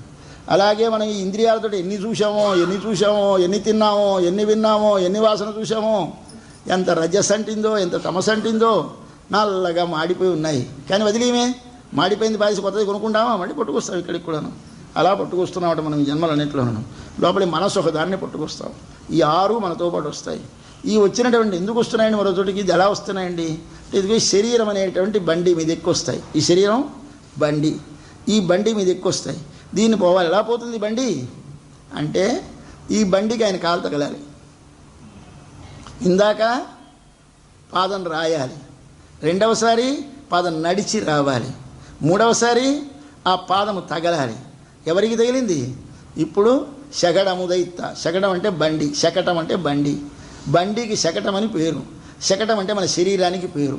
శకటం అంటే షా అంటే సుఖము, కట అంటే ఛేదించడం. కట్ అని ఇంగ్లీషు, సంస్కృతము కట్టే. ఇప్పుడు ఇంగ్లీషులోనూ కట్టే, సంస్కృతంలోనూ కట్టే. సియుటి కట్ అది, ఇది కట్. ఇది కట్ అంటే ఏంటి? ఛేదించుట. ఛేదించుట దేనిని ఛేదిస్తుంది? నీ కర్మలను ఛేదిస్తుంది. ఏది ఛేదించింది? ఒకనాడు స్వామికి 27 రోజులైంది. నది ఒడ్డుకి తీసుకువెళ్ళి ఏదో ఒక లాంఛనం మన వాళ్ళు చేస్తూ ఉంటారు, కప్పని మొక్కడమనో ఏదో అలాంటిది ఏదో చేస్తారు. అలాగా తీసుకెళ్ళారు యమునా నదికి. కృష్ణుడిని తీసుకుని వెళ్ళింది ఆవిడ యశోదాదేవి. అందరూ పుణ్యస్త్రీలందరూ వెళ్ళారు, బ్రాహ్మణులు వెళ్ళారు. అన్నీ కానుకలు పట్టుకెళ్ళింది, హోమాలు చేయించింది, దానాలు చేసింది, అందరికీ ముత్తైదులకంతా లాంఛనంగా అన్నీ ఇచ్చేసింది. ఇంకా పట్టుకెళ్ళి ఏదో స్థాపించినటువంటి యమునలో పడేసి యమునకు దండం పెట్టి రావాలి. తను వెళుతోంది కదా, ఈ పసివాడిని తీసుకెళ్ళలేమని అక్కడ బండి కింద ఉయ్యాల కట్టి, ఆ ఉయ్యాల్లో బాబును పడుకోబెట్టి, దానికి ఈ పక్క ఆ పక్క అన్ని పక్కల 2 బళ్ళు 4 బళ్ళు అడ్డు పెట్టి, పదండి వెళ్ళొచ్చేద్దాం, ఇంతలో ఇక్కడ పిల్లలు చూస్తూ ఉంటారని పసిపిల్లల్ని కాపలా పెట్టింది యశోదాది.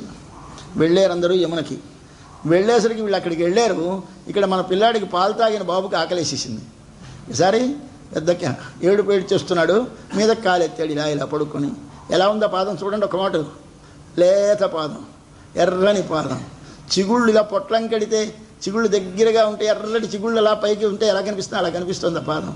పాదంతో ఇలా ఇలా తగులుతున్నాడు. తగులుతుంటే ఎందుకో ఇలా తిరగడంలో బండికి తగిలింది ఆ పాదం. బండి ముక్కలు అయిపోయింది. ఏం పాపం ఆయన తన్నాలనుకోలేదుట. మరేమిటి అక్కడ ఆయన పొన్ర అంటే చితికిపోయేలాగు, శిథిలమైపోయేలాగు. శగడం బండిని, ఉదయిత్త చిమ్మినటువంటి, పొన్రచ్చగడం ఉదయిత్త పుహట్పోత్తి. ఆ పాదంతో బండిని చిమ్మేసేవయ్యా. నీ కీర్తి ఎంత గొప్పది. పెద్దవాడవై వామనుణ్ణి బలిచక్రవర్తి దగ్గరికి వెళ్ళి వామనుడవై కొలిస్తే గొప్పలేదు. ఈ పెద్దవాడివయో పెరిగావు, కొండంత అయినావు, కొలిచావు, అది గొప్ప ఆ పాదానికి. అంతకంటే 25 ఏళ్ల వయస్సులో మనుష్యుడివై నడిచావు, అది గొప్ప. అది గొప్ప కాదు. చక్రవర్తి కుమారుడివి, బాగా అస్త్ర విద్యాభ్యాసం చేసిన వాడివి, మంచి దృఢమైన శరీరం గలవాడివి, నడిచావు, అది గొప్ప కాదు. ఇది గొప్ప. 27 రోజుల వయస్సులో సుకుమారమైన పాదంతో బండి తంతే చితికిపోయిందిట. ఆహా స్వామి, అది కీర్తి. ఎవడైనా చేతగాని వాడు చేస్తే ఆహా ఎంత గొప్పండి, ఎంత గొప్పండి. గొప్పవాడు చేస్తే గొప్ప ఏమిటి? చేశాడు. నిజమే, మన స్వామి ఏమిటో పుగడ్, కీర్తి. ఏమిటి చేసిన గొప్ప? మనకి ఇందాక మొదటిదేమిటి? అహంకారం. రెండవదేమిటి? అహంకారానికి మూలమైనటువంటి కర్మ. ఆ కర్మ ఇప్పుడు వస్తుంది. దీని పేరేమిటి? కర్మ. కర్మ వల్ల ఏమిటొచ్చింది? శరీరం. ఈ శరీరం పోవాలి, కర్మ పోవాలి. కర్మ అనేది మన శరీరానికి చక్రం. 2 చక్రాలు బండికి ఉంటాయి. మన శరీరం అనే బండి నడవడానికి 2 చక్రాలు ఏర్పరిచాడు భగవానుడు. ఒక పక్క పుణ్యము, ఒక పక్క పాపము. పుణ్యం అనేది ఒక పక్క చక్రం, పాపం అనేది ఒక పక్క చక్రం. ఈ 2 చక్రాల మీద మన శరీరం నడుస్తోంది. ఈ శరీరం నుంచి మరో శరీరంలోకి దేంతో వెళుతున్నాం? మనం చేసుకున్న కర్మ ఆధారంగా వెళతాం. ఎటువంటి కర్మ చేస్తే అటువంటి శరీరం వస్తుంది. కాబట్టి దీన్ని ఎవరు పోగొట్టాలి? స్వామి పాదం పోగొట్టాలి. ఆ బాలకృష్ణుడి ఆ సుకుమారమైన దివ్య పాదారవింద స్పర్శ ఒకసారి నీ మనసులో తగిలితే ఈ బండి చితికిపోతుంది. అందుచేత స్వామి ఎంత ఉపకారం చేసావయ్యా. మా కర్మలను నాశనం చేసిన వాడివి నీవే కదా. కర్మలను నాశనం చేసి శరీరమే లేకుండా చేసిన వాడివి నీవే కదా. మహత్తరమైన అహంకారాన్ని నశింపజేసావు. అహంకారం ఉండే చోటికి వెళ్ళి అహంకారాన్ని సమూలంగా తీసిపారేసి సాత్వికమైన అహంకారాన్ని ప్రతిష్ఠించావు. కాదు, కేవలముగా మా దీనికి కారణమైనటువంటి కర్మ వల్ల వచ్చిన శరీరాన్ని నీ పాదంతో చిమ్మి పారేసావు. కాబట్టి పొండ్ర చెగడముదైత్త పోతి. మరొక్కటి ఇంతకంటే గొప్ప పని చేసావు తండ్రి. 7 ఏళ్ల వయస్సు. ఇంద్రుడి కోసం యాగం చేయడం ఆ ఊళ్ళో అలవాటు. ఇంద్రుడికి ప్రతి సంవత్సరం పంటలు రాగానే వర్షం ఇంద్రుడు ఇస్తాడు కనుక, ఇంద్రుడు ఇచ్చిన వర్షానికి ఎవరైనా ఉపకారం చేస్తే ప్రత్యుపకారంగా ఎవరికి ఏదైనా ఇవ్వాలి కనుక ఇంద్రుడికి ఒక యజ్ఞం చేసేవారు ఆ ఊళ్ళో. అది కార్తీక మాసంలో శరదృతువులో పంటలన్నీ ఇంటికి రాగానే బాగా పుష్కలంగా వండి పట్టుకెళ్ళి ఆ ఇంద్రుడికని, ఇంద్రదేవుడికని కొండ మీద పోస్తారు. పోసేసి వచ్చేస్తారు. స్వామి ఆరగించు, స్వామి ఆరగించు. ఏమో తింటాడో తినడో మనకు తెలియదు, కానీ పొయ్యమని చెప్పారు శాస్త్రంలో. చేసేసారు గొల్లలు. ఒకనాడు సిద్ధపడుతున్నారు. మన కృష్ణుడు వచ్చాడు. ఏమిటండి అడావిడి అన్నాడు. ఏమి లేదే, మనం ఏటా చేసే యజ్ఞం ఉంది కదా, యజ్ఞం చేస్తున్నాము. ఓహో, ఎవరి కోసం అంటే ఇంద్రుడికి. ఎందుకు? వర్షం ఇచ్చేవాడు ఆయనే కదా. వర్షం లేకపోతే మన పంటలు లేవు, పాడి లేదు కదా.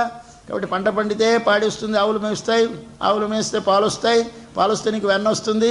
కాబట్టి నీకు భోజనం రావాలంటే పంట పండాలో, పంట పండాలంటే వర్షం పడాలో, వర్షం పడాలంటే ఇంద్రుడికి ఆరాధన చేయాలి. ఓహో అలాగా, ఇంద్రుడు ఇస్తున్నాడు యజ్ఞం. అయితే మనం యజ్ఞం చేయకపోయినా ఇస్తాడా, చేస్తేనే ఇస్తాడా అని అడిగాడు. అంటే చేస్తేనే ఇస్తాడు.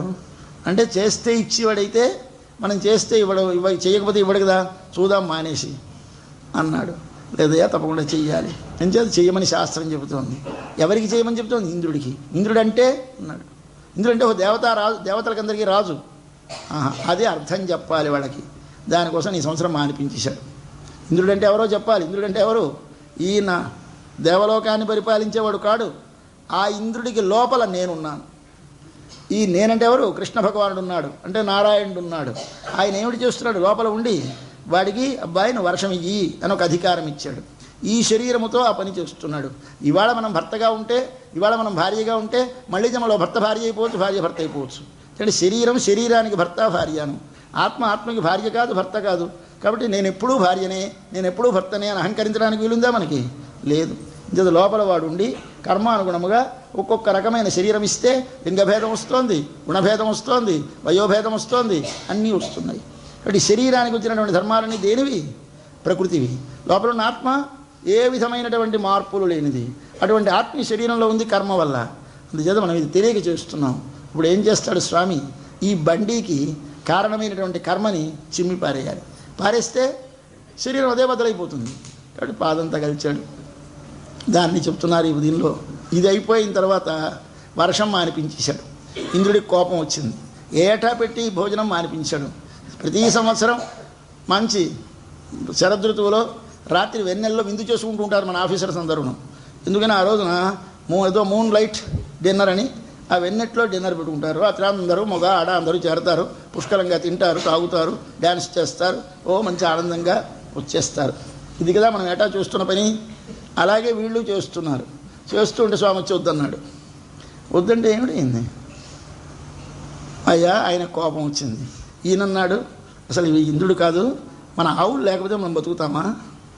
ఆవులకి మేత కొండిస్తోంది కానీ ఇంద్రుడు ఇస్తున్నాడా? కాబట్టి ఇంద్రుడు ఇస్తున్నాడు. గోవర్ధనం ఇక్కడ లేకపోతే వర్షం పడుతుంది. ఆయన తెత్తుగా కొండ ఉంది కనుక వెళ్ళే మేఘాలను అడ్డుతోంది కనుక వర్షం పడుతోంది. కాబట్టి మనం ఎవరిని ఆరాధించాలి? కొండను ఆరాధించాలి. ఆ కొండ మీద పలిసినటువంటి పూరి తిని మనకి పాలిచ్చే ఆవులను ఆరాధించాలి.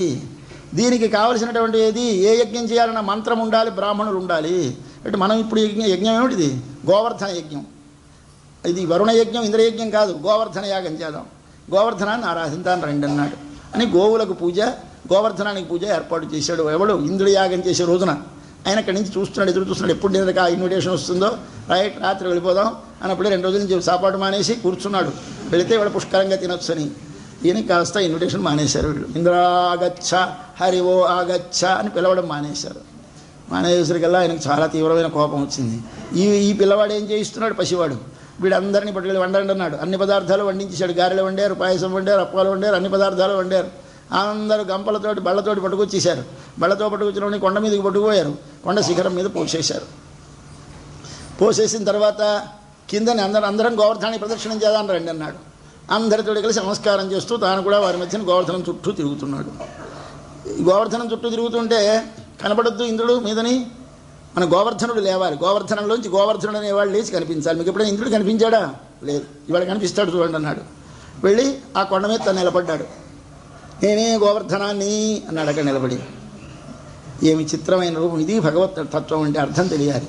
ఆ గోవర్ధనం మీద నిలబడ్డాడు. నిలబడి పర్వాలేదు, మీకు వర్షం కురుస్తుంది, సంతోషించాలని ఇలా చెయ్యి ఊపుతున్నాడు. ఈయన ఎవడక్కడ ఉన్నవాడు?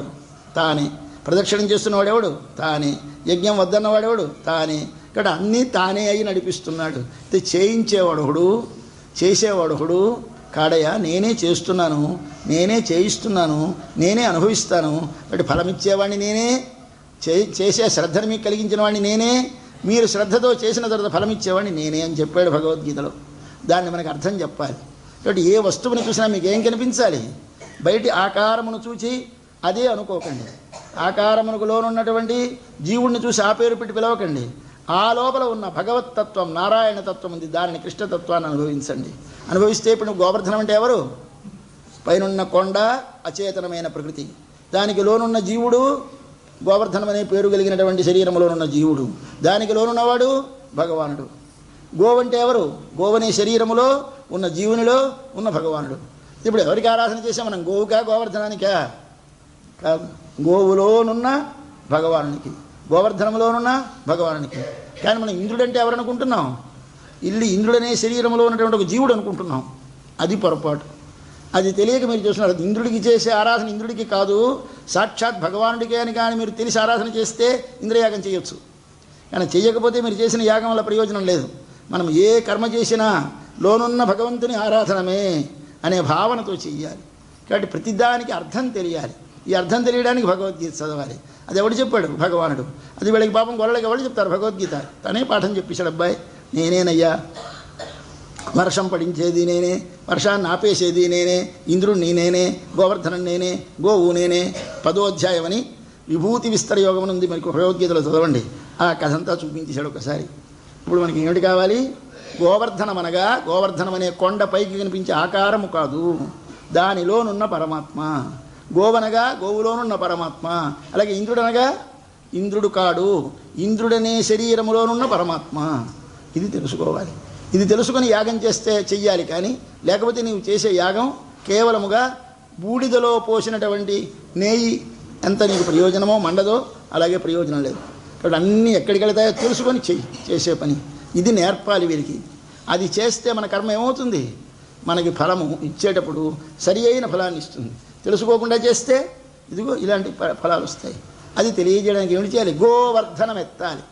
ఎత్తాడు స్వామి. అసలు ఈ వర్షం ఆయన కోపం వచ్చింది. ఆయన ఇంతకాలం ఆయన కంట్రోల్లోనే కదా పెట్టాడు ఈయన. సరే తన కంట్రోల్లో ఉంది కానీ మేఘాలని పంపించేశాడు. పుష్కలావర్తకంలోని 2 మేఘాలు, అవి పెద్ద గ్రూప్స్ వచ్చేసాయి. పెద్ద వర్షాలు పడిపోయినాయి. ఏనుగు ధారలంతా వేసి వర్షాలు పడిపోతున్నాయి. ఊరంతా సరి అని పడిపోయింది. మునిగిపోతున్నాం. ఆవులు చచ్చిపోతాయి, మనుషులు చచ్చిపోతారు, పిల్లలు చచ్చిపోతారు, ఇళ్ళు పడి కూలిపోతాయి స్థితి వచ్చేసింది. 10 గంటలు 5 గంటలు 6 గంటల వర్షం ఇలా ఎక్కడెత్తరు లేకుండా పడేసరికి అందరూ భయపడిపోతున్నారు. కృష్ణ కృష్ణ చెప్పామా, ఇంద్రుడిని ఆరాధన చేస్తే మనకి ఉపద్రవం రాదు కదా, మా అనిపించేసావు, కొంప ములిగింది, ఏం చేస్తావు అని అడిగారు. మనం ఏం చేస్తాం, గోవర్ధనుడే రక్షిస్తాడు రండి అన్నాడు అని తిన్నగా అందరినీ గోవర్ధనుడి దగ్గరికి తీసుకెళ్ళాడు. గోవర్ధనుడు అంటే ఎవడు, కొండ తీసుకెళ్ళాడు. లే గోవర్ధన అన్నాడు, రక్షించవా, నీవు లేచి మమ్మల్ని కాపాడవా అన్నాడు. నిజంగా గోవర్ధన లేచినట్టు ఇలా పైకి లేచిపోయింది. ఆ లేచిపోతే దాని కింద దాని వెళ్ళి నిలబడ్డాడు. నిలబడి ఇలా చిటికన వేలు పెట్టాడు. గోవర్ధన, నీవు వీరందరికీ ఆశ్రయం ఇవ్వవా, ఇస్తానన్నట్టు ఆయన ఊరుకున్నాడు. పెద్ద ఖాళీ జాగా ఏర్పడిపోయింది లోపల. పైన గొడుగు పట్టినట్టు కొండ కింద పెద్ద ప్లేస్, విశాలమైన మైదానం, చక్క పొడిగా, ఎక్కడ ఒక చినుకు పడకుండా లోపల అందరినీ రమ్మన్నాడు. వెళ్ళగలమండి, ఒకసారి చూసుకోండి మన స్థితి.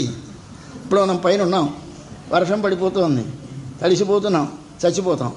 లోపలికి రమ్మన్నాడు ఎవడు, ఇంతంత పిల్లడు. దేనికింది, కొండ కిందకి. వాడి చెయ్యి కానీ ఇలా కాస్త అంటే కొండ పడిపోతుంది. పడిపోతే మనం ఉంటామా? పోనే పైన వర్షం పడ్డా ఏదో తడిసో ముద్దయో 4 రోజులో 3 రోజులో తడిసినా మళ్ళీ బతుకుతామని ఆశ ఉంది. కానీ లోపలికి వెళ్ళి కొండే జారి పడితే సరి అక్కడ ఇక్కడ అంతం అయిపోతాం. ఎవడూ వెళ్ళలేదు, సాహసించలేదు. ఏమో పసివాడు అంటున్నాడని నమ్మి వెళ్ళడానికి ఎలాగన్నాడు, భయపడిపోయినాడు అందరూ. కానీ ఇంత చిన్నపిల్లడు కొండలు ఎత్తాడని వెర్రిగా చూస్తున్నాడు. వీడు ఎవడు చెప్పమా, భూతమా, యక్షుడా, గంధర్వుడా అంటే ఈయనంటాడు, నాహం దేవ నగంధర్వ, నేను దేవుణ్ణి కాను, గంధర్వుని కాను, బాంధవ, మీ బంధువునయ్యా, మీ మేనల్లుని, మీ కొడుకుని అని చెప్తున్నాడు. ధైర్యం చెప్పి రండి అంటాడు.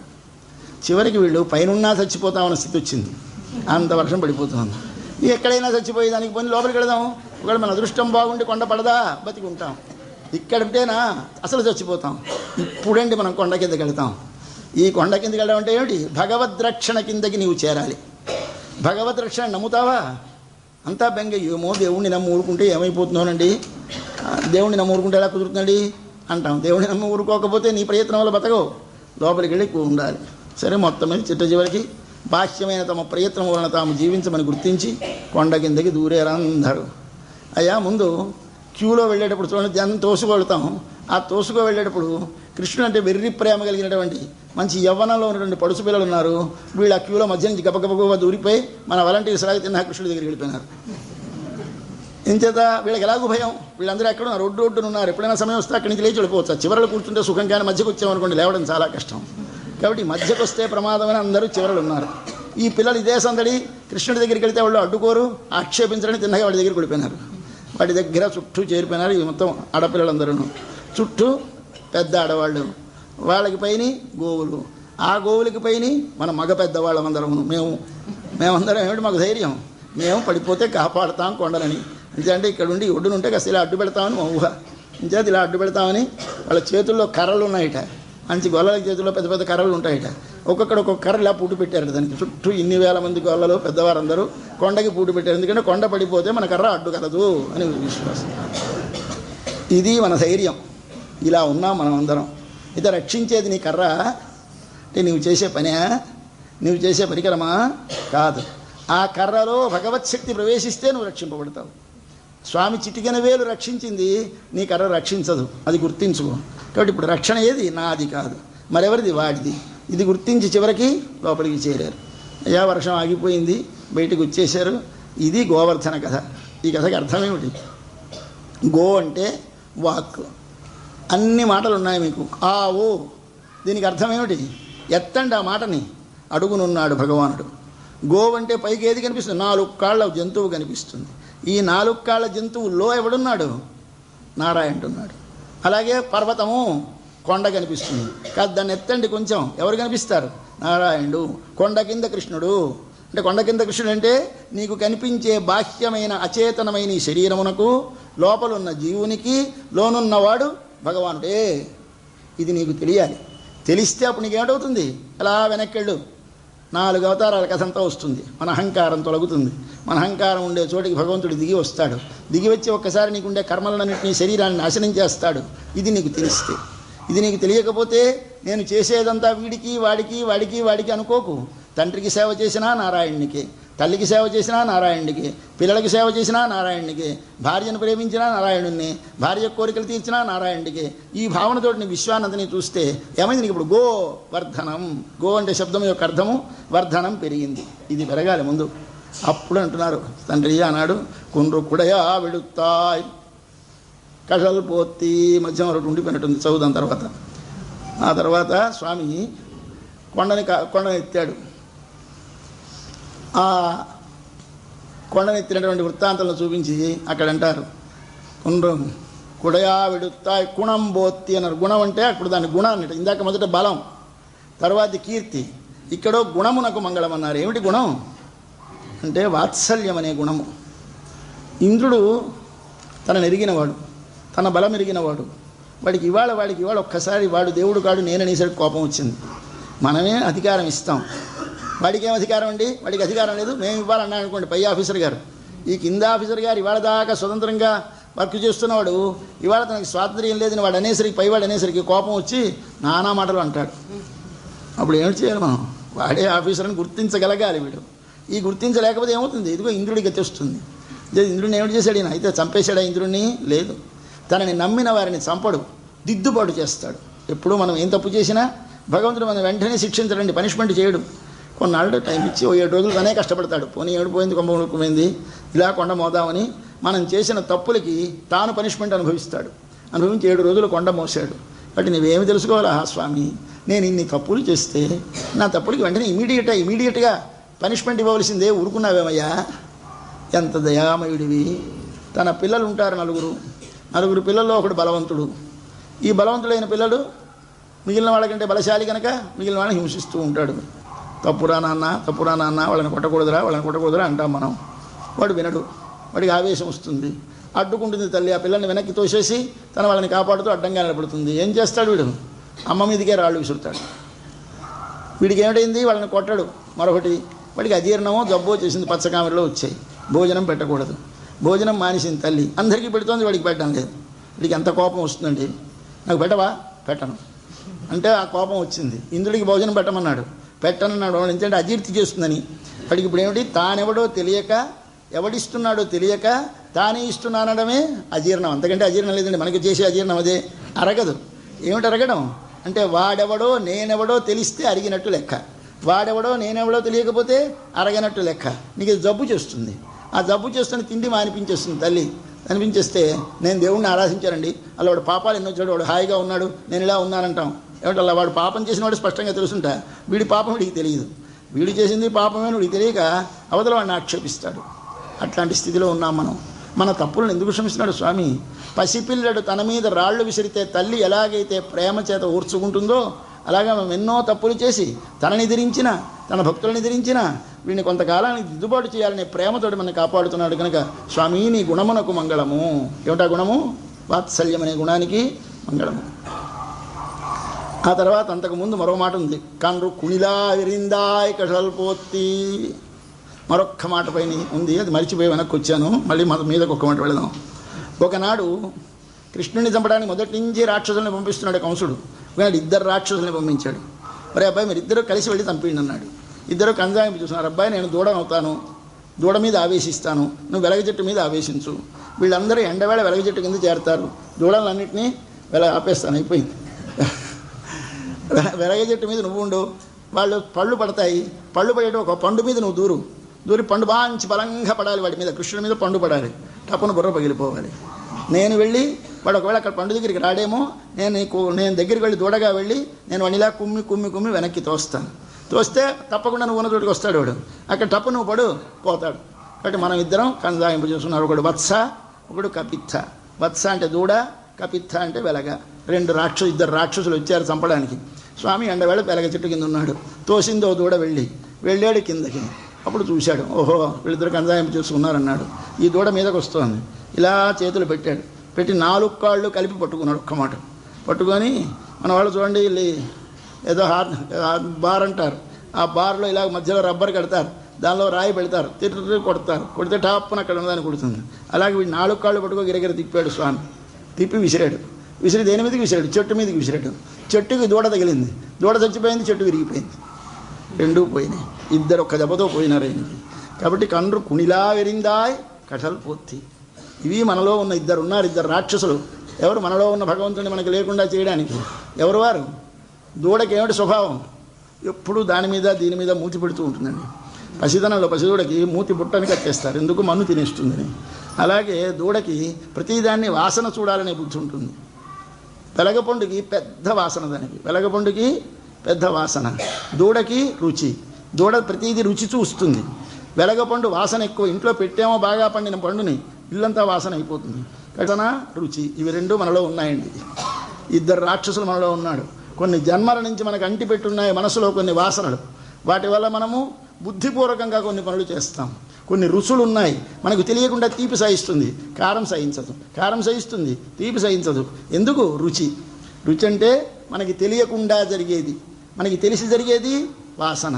ఈ రెండు కొన్ని జన్మల నుంచి మన మనస్సులోకి వస్తున్నాయి. అవి నశిస్తే కానీ నీకు ముందు కర్మ నశించదు, కర్మ నశిస్తే కానీ నీ శరీరము నశించదు, శరీరము నశిస్తే కానీ నీకు అహంకారం స్థానములో రజోగుణము తమోగుణము తగ్గి సత్వగుణము పెరగదు, సత్వగుణము పెరిగితే కానీ మొట్టమొదటి అహంకారం తగ్గిపోతూ. ఇది ఒక కథ. ఈ కథకంతకి ఒక అందమైన రూపకల్పన చేసి స్వామి కృష్ణ భగవానుడు అవతరించి మనకి చూపిస్తే దాని అర్థం మనం తెలుసుకోలేమో అని మన ఆండాళ్ళ తల్లి ఒక్కొక్క దానికి మంగళం పాడుతాం తండ్రి. ఆనాడు వామనుడు మొదలుకొని ఈనాడు ఇదిగో ఇంతవరకు మేము మంగళం పాడాము. ఇవాళ మేమంత తప్పు పని చేశాము. ఈనాడు నిన్ను ఇన్రుయాం వందో, అవాళ బలిచక్రవర్తిని రప్పించాడు, ఇవాళ మేము వచ్చాము నీ కాలు నొప్పెట్టించడానికి. ఆనాడు బలిచక్రవర్తి నీ పాదం నడిపించాడు, భూమిని కొలిపించాడు. ఈనాడు మేము స్వామి నీ సేనాగారం నడిచి రమ్మన్నాం. తండ్రి క్షమించు. ఈ రంగు ఇది ఏం కావాలి మీకు? మాకేమక్కర్లేదు, నీ కృప కావాలి. ఈ రంగు కృప చూపము అని ఇవాళ కోరి కూసెత్తలేదండి. ఆయన స్పదిలంగా ఉంటే చాలు. రేపు కోరదాం, రేపు కోరం, ఎల్లుండి కోరదాం, రేపు కూడా ఆయన మళ్ళీ మరో కథ చెప్పుకుందాం.